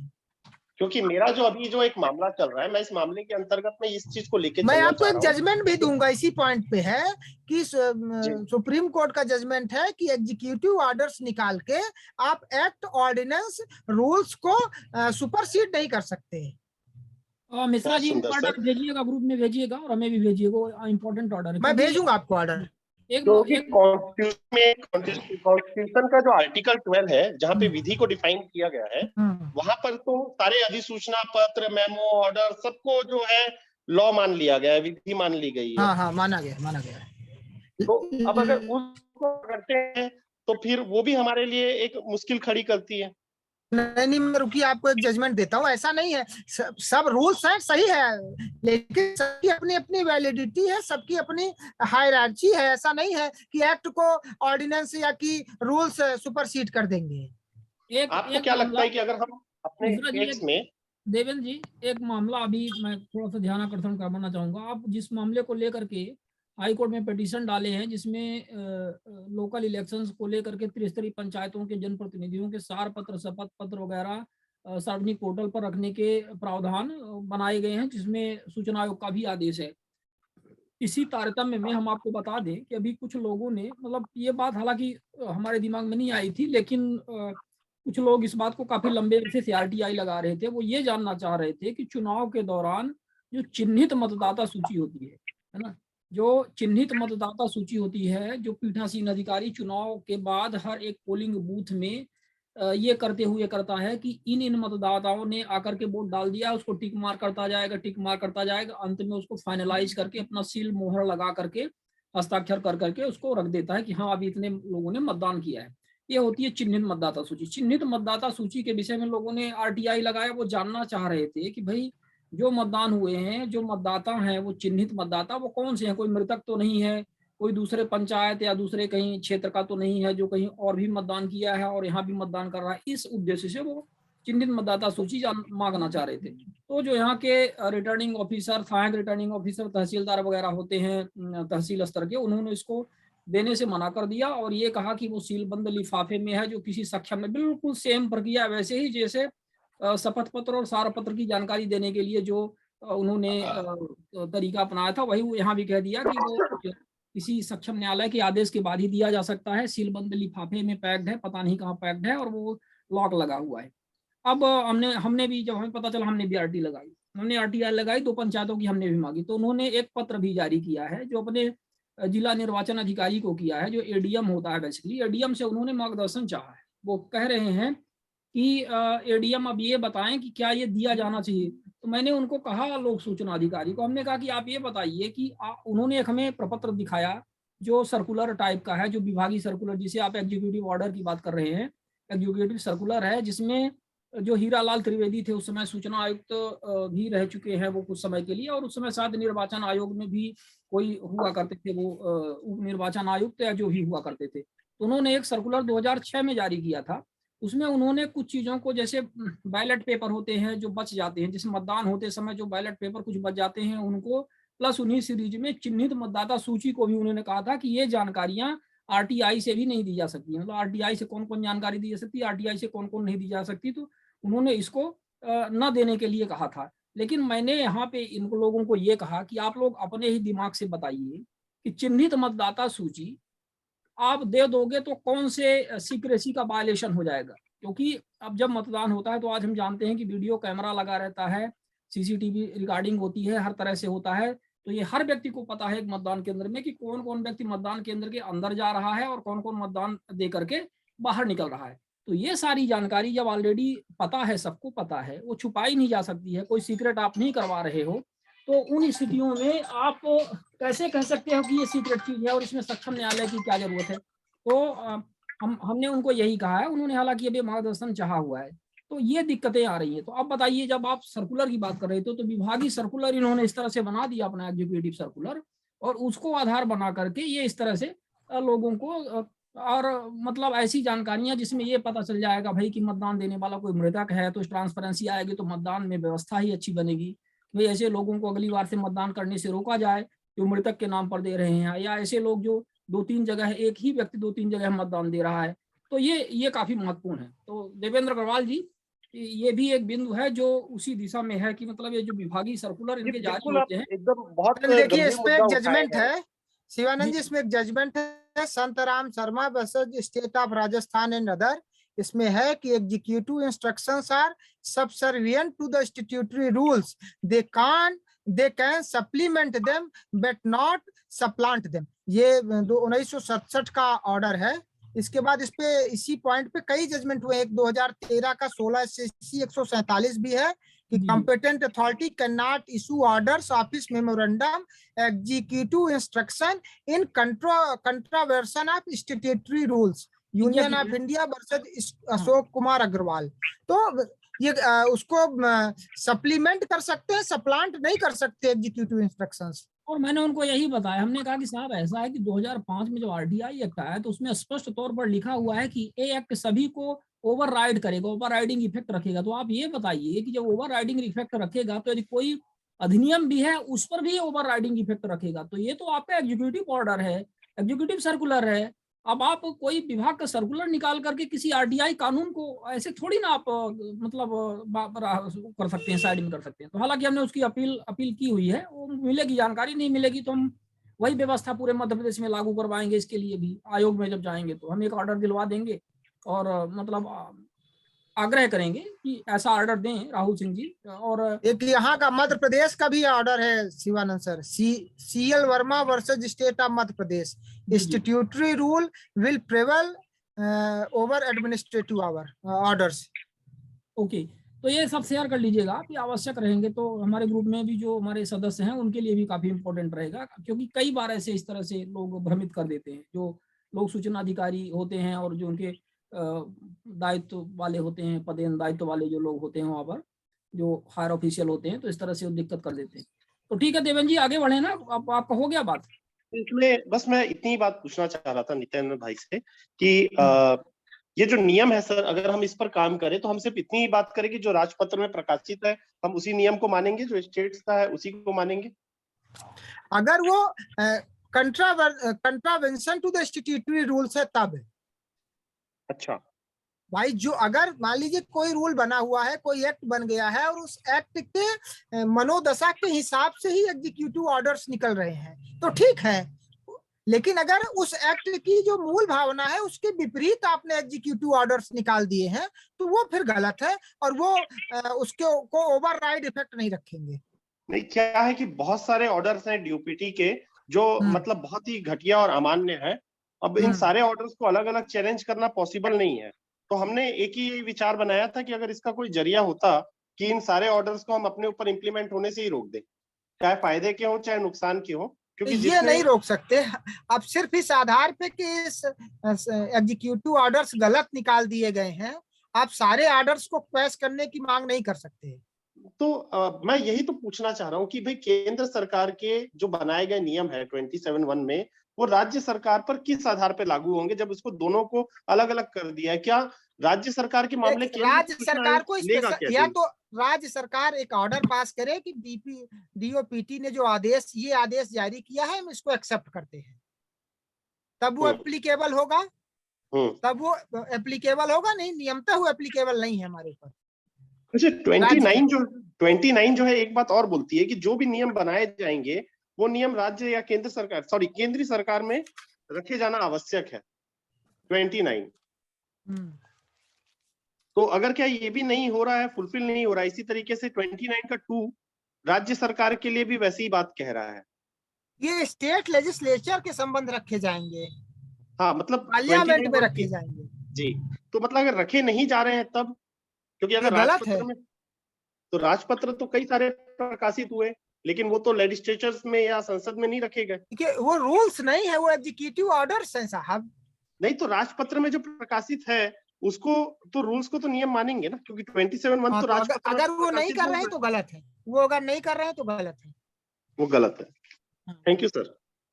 ठीक है देवेंद्र जी, बहुत बहुत धन्यवाद। ये डिस्कशन से काफी चीजें क्लियर हुई, हमें भी याद आ गया, वो भी चीज हमने शेयर कर ली, और नित्यानंद जी ने बहुत महत्वपूर्ण ऑर्डर भी शेयर कर लिए। आप लोग कृपया सभी जो यहाँ पर लोग हैं उन ऑर्डर को अपने डायरी में नोट कर लें, और नित्यानंद जी व्हाट्सएप ग्रुप में भी यदि आप डाल देंगे तो लोगों को और भी ज्यादा ठीक कर देंगे।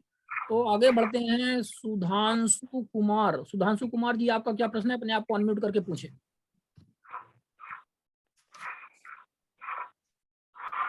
हेलो,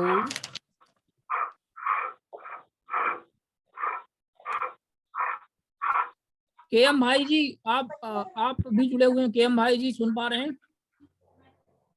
हेलो, केएम भाई जी सुन पा रहे हैं क्या?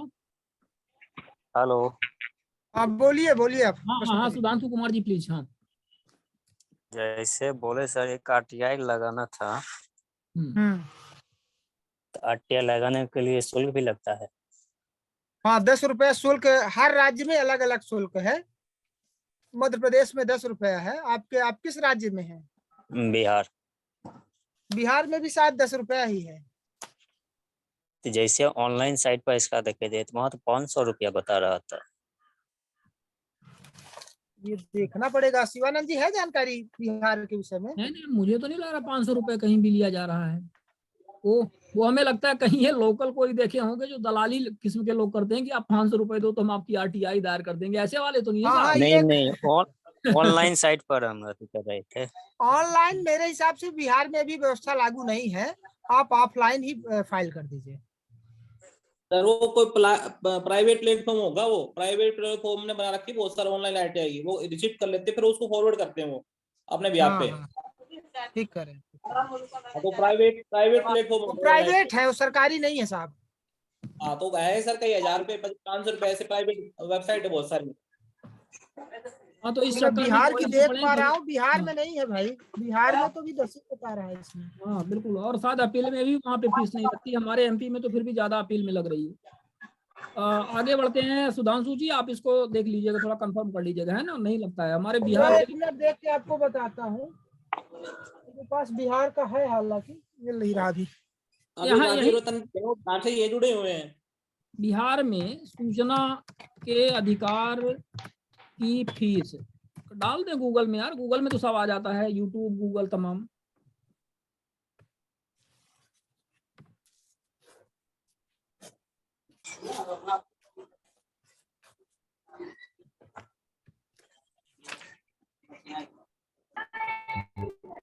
चलिए आगे बढ़ते हैं। ये व्हाट्सएप में आप हमें मैसेज करिएगा, ग्रुप है हमारा 9589152587। इसमें आप अपने नाम पते के साथ में जो भी चैट बॉक्स में डाला है डालिएगा, वहाँ पे ढूंढ करके आपको बता देंगे। नित्यानंद साहब भी आपको अपनी जानकारी वहाँ भी प्रेषित कर देंगे। तो मदन गोपाल जी राजस्थान से, बताइए क्या है आपका प्रश्न? अपने आप को अनम्यूट कर लें।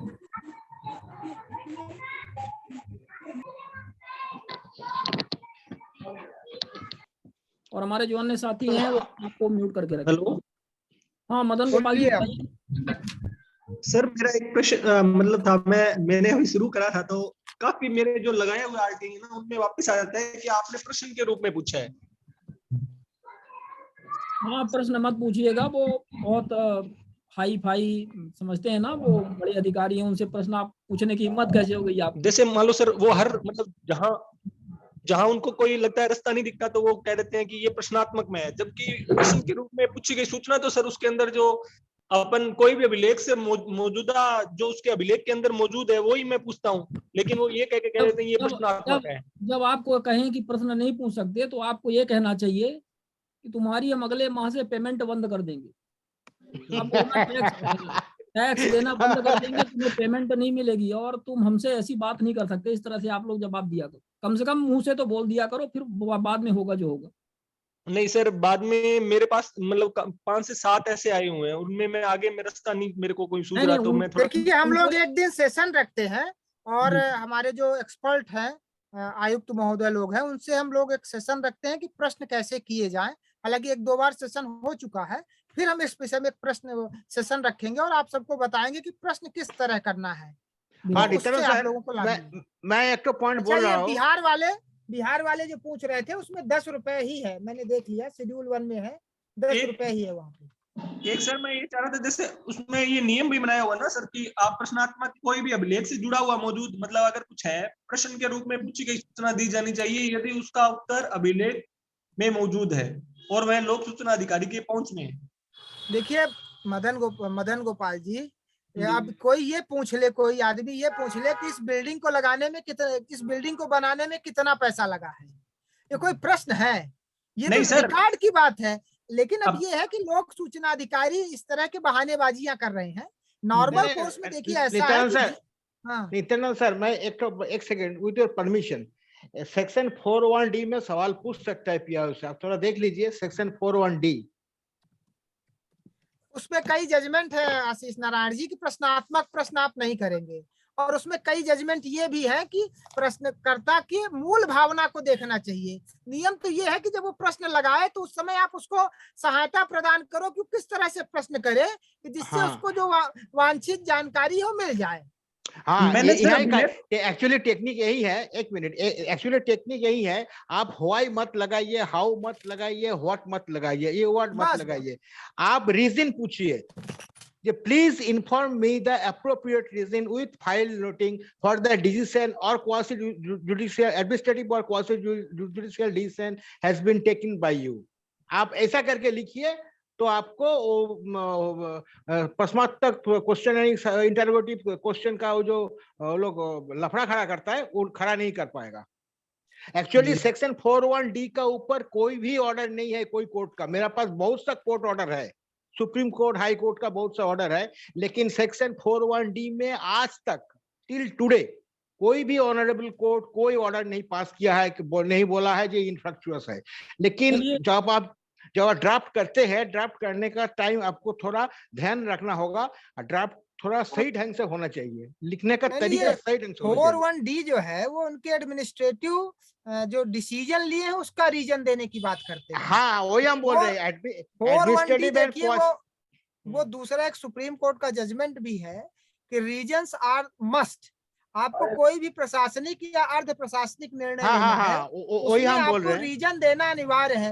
वो क्रांति एसोसिएट्स या कौन सा जजमेंट है वो मैं अभी आपको बता दूंगा। वो जजमेंट है। हम वही बोल रहे हैं साहब को, और राजस्थान से जो भाई साहब है उनको हम वही समझा रहे हैं कि आप जब माने पूछते हैं कोई, आप इंटरोगेटिव क्वेश्चन मत पूछिए, आप वहां लिखिए ये please provide me the appropriate reason with file noting for taking this administrative और quasi judicial decision in respect of this matter. ऐसा करके पूछिए। नारायण जी देखिए ऐसा है कि ये एक्ट कानूनी पेचीदगियों के लिए नहीं बनाया गया था कि इसमें हम सीआरपीसी, सीपीसी और कॉन्स्टिट्यूशन का इंटरप्रिटेशन करें।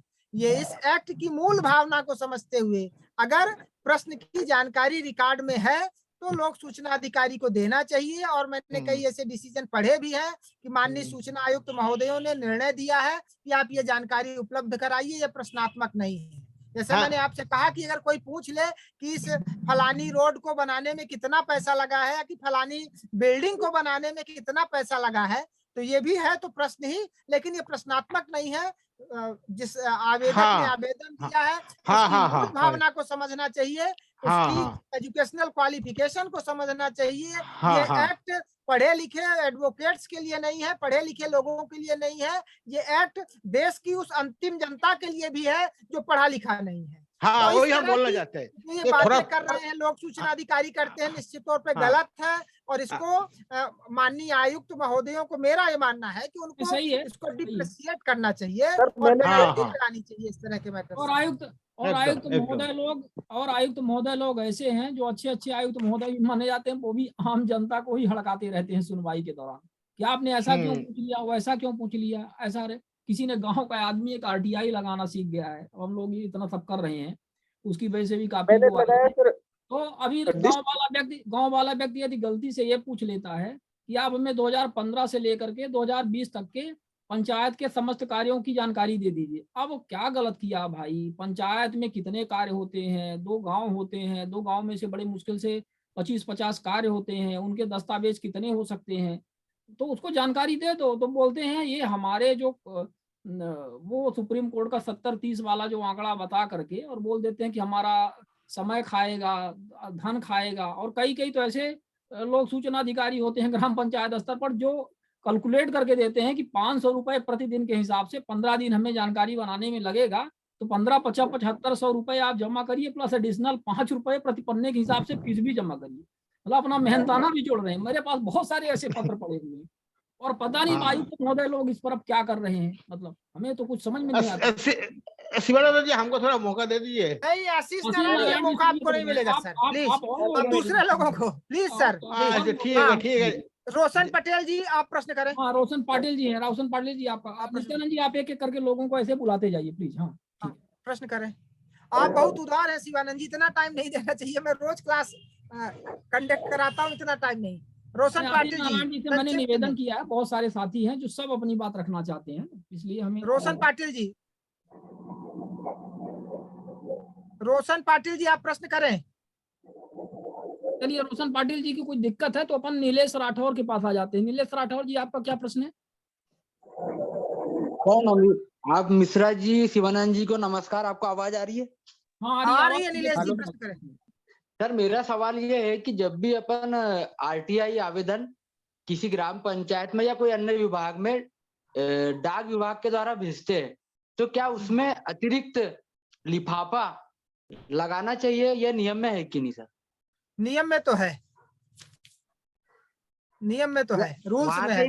पत्राचार आ जाता है कि विधि सम्मत नहीं है सर, लेकिन मैंने तो सुना था कि ऐसा नहीं है। अगर आपको जानकारी वहां से नहीं चाहिए और उनसे डाक से ही प्राप्त करना है तो लिफाफा भेजना चाहिए, ऐसा नहीं। अगर आपको डाक के माध्यम से चाहिए तो आपको, अगर आप जाके स्वयं आवेदन देते हैं और आपको स्वयं जानकारी जाके लेनी है तो डाक की जरूरत नहीं है। लेकिन अगर आप डाक से भेजते हैं और आपको डाक से ही जानकारी चाहिए तो फिर आपको एक आपके नाम लिखा, पता लिखा लिफाफा और समुचित शुल्क लगा के भेजना चाहिए।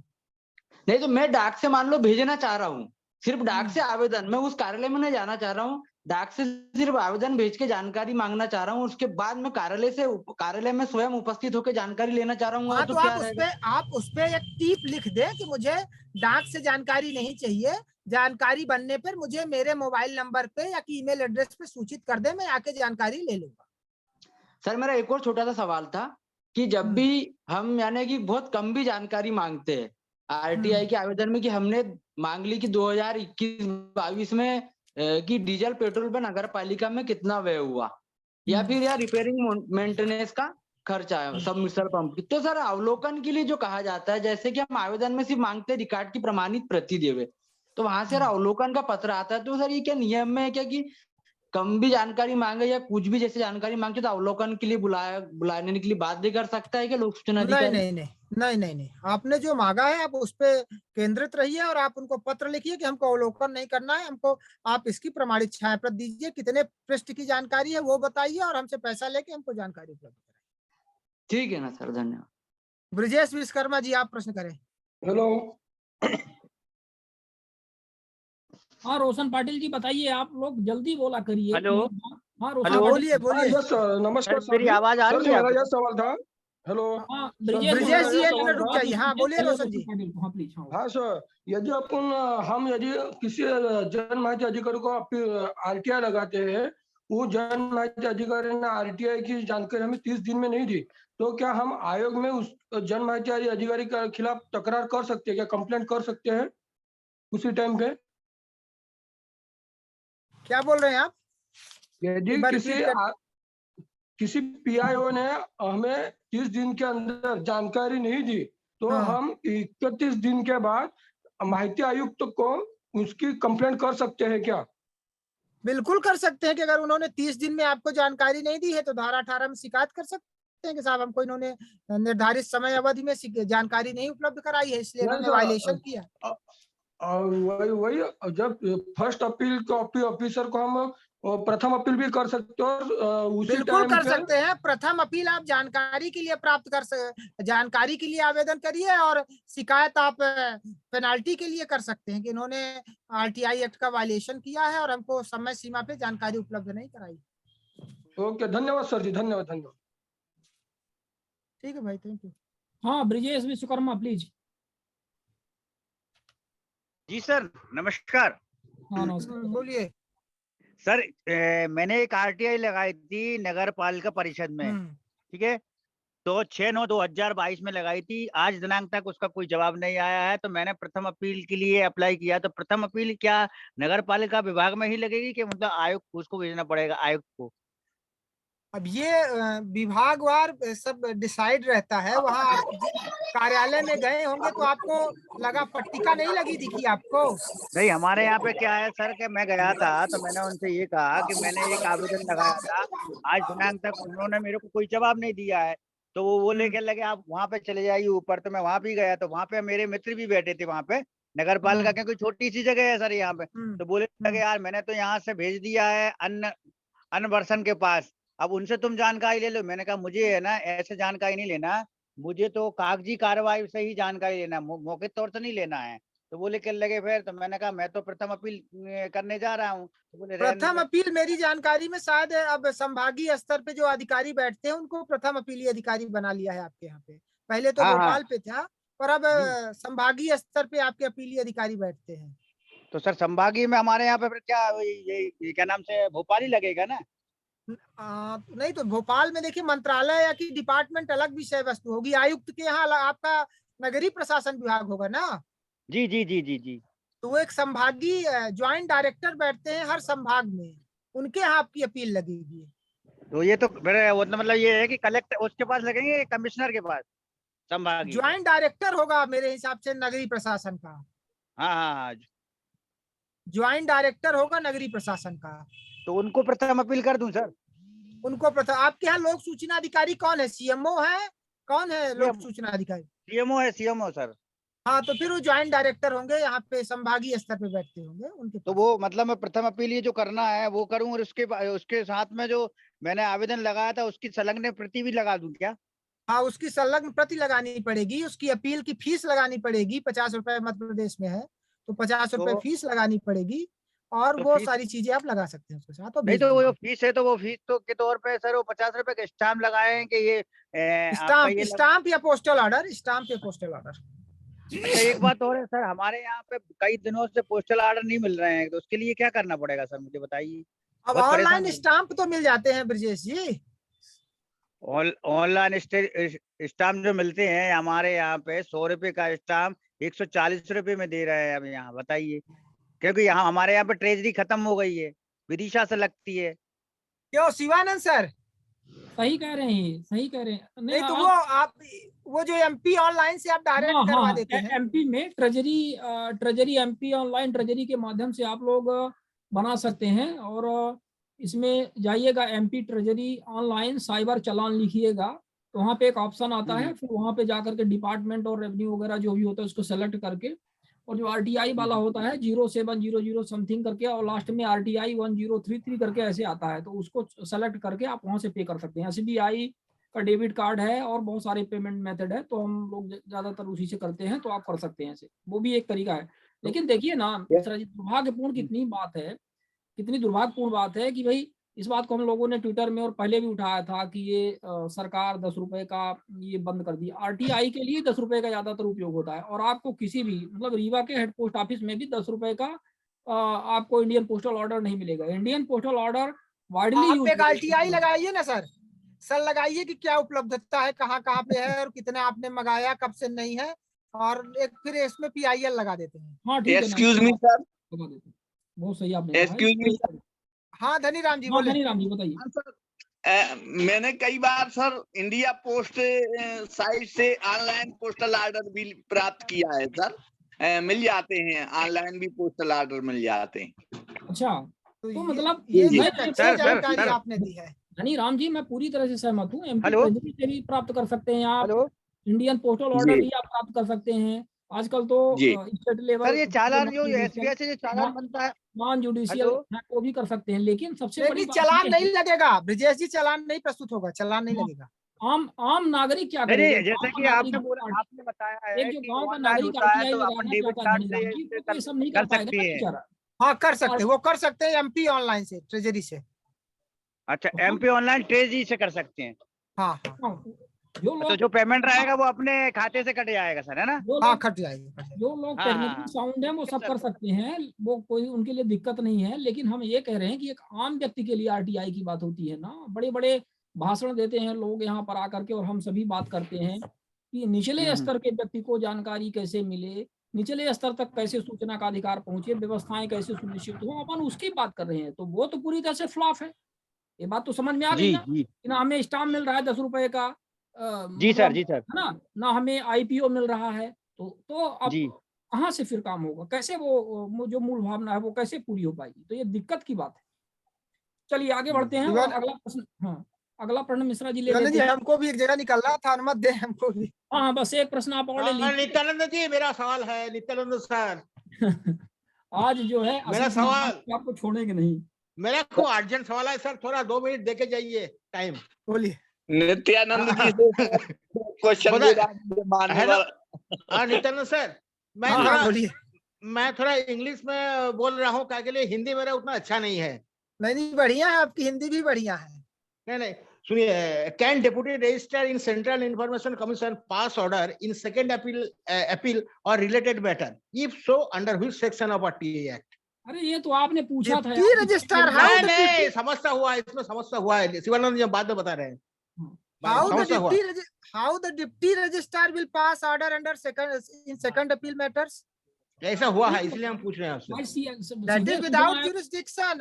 अच्छा ओके, मैं can only be held by the इसका जवाब मिल गया है, तो एक बार state ठीक है हाँ whether requesting for jurisdiction to pass any order. अच्छा समझ गया, ठीक है। That is without jurisdiction and without authority, तो ab initio शून्य void है। अच्छा, whether requesting for invocation of section 20 and 19(8)(b) would invite negative effect in appeal or complaint? I don't think so. ऐसा तो नहीं है। अच्छा, can IC be party in writ petition while negligence of duty was vividly proved in his or her final order? As per the procedure, the prescribed procedure, they are party in all the cases. By name, I want to know by name. I want to party himself or herself by name. They are not needed to be made party by name. If you are alleged some malafide or some corruption against that judge or the information commissioner, then you can make them party by name. But if you are not alleging them as a malafide or corruption charges, then there is no need to make them party by name.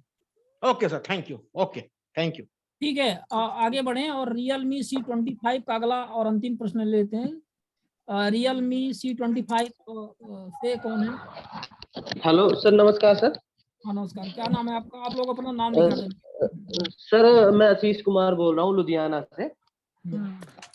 Sir मेरे ना अयोध्या में एक अपनी खेत है, उसमें ना tower लगा हुआ था, तो मैंने आरटीआई से ये जवाब मांगा कि इसका टावर का जो भी वो है मतलब मूल्य मिलना था पैसे, तो वो मेरे को मिला नहीं। तो उन्होंने कहा कि ये टावर रेलवे के द्वारा लगवाया गया है, अभी रेलवे से पेमेंट नहीं आई है। तो सर मेरे को कैसे उसका पैसे कैसे मिल सकते हैं?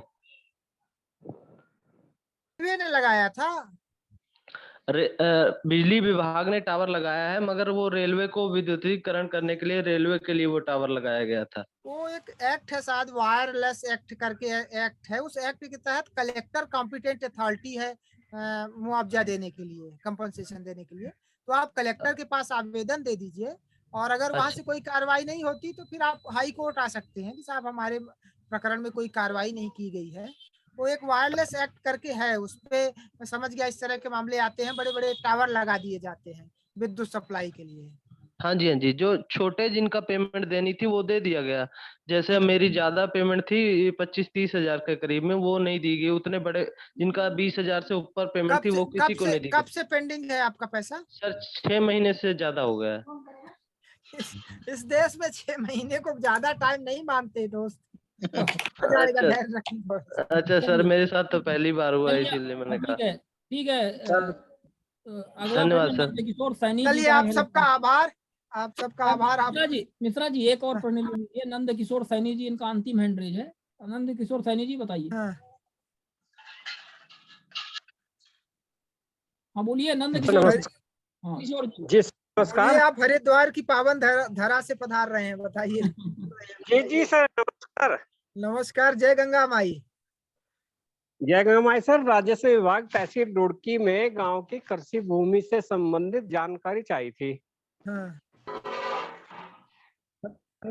उन्होंने जवाब दिया कि चकबंदी प्रक्रिया फला डेट में हो चुकी है।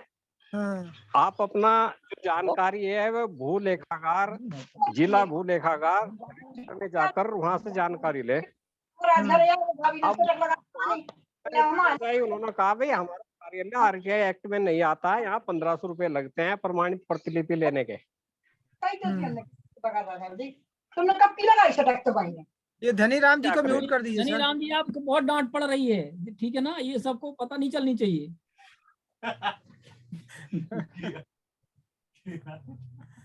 प्रश्न दोबारा तो नहीं पढ़ना।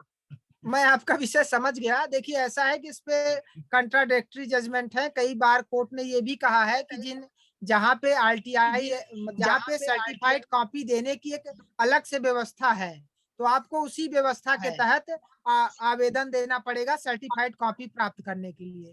और कुछ कोर्ट्स का ये भी व्यू है कि ये जो प्रोसीजर है ये आरटीआई एक्ट को सुपरसीड नहीं कर सकता, और आरटीआई एक्ट के तहत अगर आप जानकारी मांगते हैं तो आपको आरटीआई एक्ट के तहत जानकारी देनी चाहिए। तो इस पे दोनों तरह के कोर्ट्स के व्यू हैं नंदकिशोर सैनी जी। जी सर, ठीक है सर, थैंक यू। ठीक है सर, ठीक है, बहुत बहुत धन्यवाद आप लोगों का, और बहुत अच्छा कार्यक्रम रहा। तो नित्यानंद जी बहुत समय आपने दिया आज, तो इसके लिए आपको बहुत बहुत आभार। हालांकि आप तो इसके ऑर्गेनाइजर ही हैं, तो आपको हमेशा ही समय देना चाहिए, और आज आपने कुछ विशेष समय दिया। मैं देता हूँ, बीच में जरूर थोड़ा सा व्यस्तता थी, इस वजह से नहीं आ पाया मैं।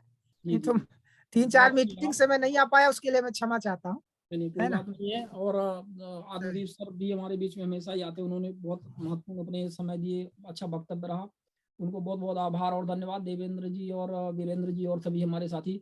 आरटीआई खुलासा रजी हसन से। रजी हसन जी, आप यदि शॉर्ट में अपनी बात पूछें तो बताइए, आपका प्रश्न एक ले लिया गया अंतिम। मुझे लग रहा कई बार मैंने आपको कॉल किया था, आप सो जाते हैं क्या? नहीं, थोड़ा बाहर चला गया था इस वजह से। अच्छा, चलिए ठीक है, पूछिए। मेरा एक छोटा सा सवाल है। धारा 4 के तहत हाई कोर्ट में जो रीट डाली गई है, उसका आवेदन मिल सकता है? ये धारा 4 की पालना के लिए रिट डाली गई है। हाँ, ये शायद उन्होंने डाला है नित्यानंद जी, विशाल सिंह बघेल जी ने, उनसे मैं बात करूंगा। विशाल ने, मैं करा दूंगा, मैं अरेंज करा दूंगा। हाँ, थोड़ा सा आप भी बात कर लीजिएगा, हालांकि मैं भी देखूंगा, उनसे बात करूंगा, तो मिल जाएगी आपको, मिल जाएगी, कोई दिक्कत। और आप लोग अपने क्षेत्र में भी अप्लाई करिए। सूचना आयोग का आदेश हो गया, उस पर नहीं हो रहा तो रीट डालना पड़ेगा।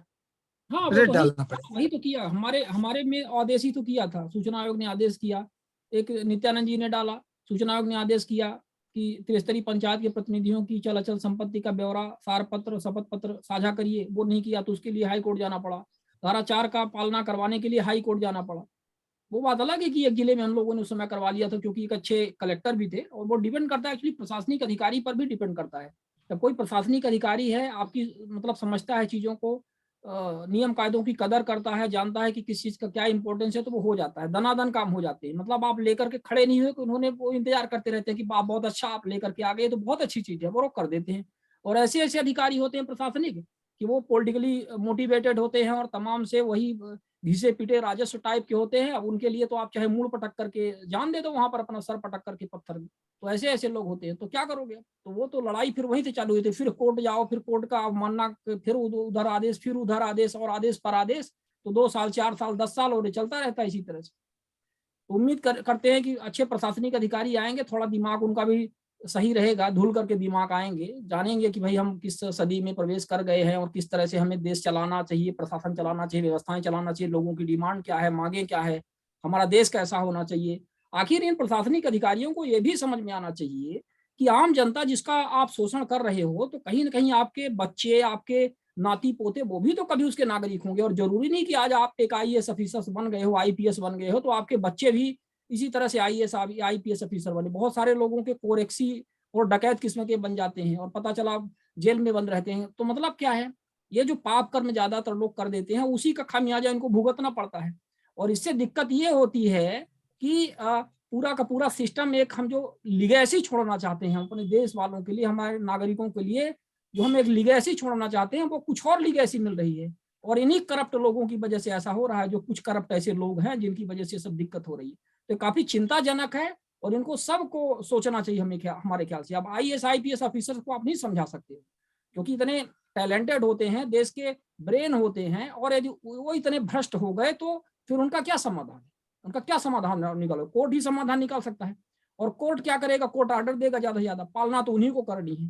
तो इनको कहीं ना कहीं इनकी जो एक मोरलिटी है, जो इनकी एक तरह से अंतरात्मा है, जब तक इनकी नहीं जागेगी, जब तक इनको ये नहीं समझ में आएगा कि हमारा अपने देश के लिए, समाज के लिए क्या कर्तव्य है। हम खाओ भैया खाओ, कितना खाओगे? इतने बड़े पोस्ट पे रहते हो तो खाने के भी तरीके रहते हैं, वो तो दुनिया जानती है कि, पर इतना खाने के बाद भी कुछ तो देश के लिए करो, कुछ तो समझ में आए कि हमारी रिस्पॉन्सिबिलिटी हमारे देश के लिए क्या है, हमारे समाज के लिए हमारी रिस्पॉन्सिबिलिटी क्या है, हम कैसा देश बनाना चाहते हैं, कैसा समाज बनाना चाहते हैं, कैसा हम अपने बच्चों को देना चाहते हैं, कैसा हम अपने भविष्य के लिए देना चाहते हैं। ऐसा कोई विजन नहीं है, ऐसा कोई मतलब इनके लिए वो नहीं है। ये दुर्भाग्यपूर्ण है। और आप लोगों की सबकी कंसर्न एक दूसरे से जुड़ी हुई है। ऐसा नहीं है जो आप बता रहे हो वो हम बता रहे हैं, और सभी लोगों की। तो इन्हीं बातों के साथ में अब इस कार्यक्रम को नित्यानंद जी समाप्त करते हैं। बहुत बहुत धन्यवाद आप सभी का, और अगले कार्यक्रम में पुनः मिलते हैं फिर किसी एक नए टॉपिक के साथ में। Thank you very much.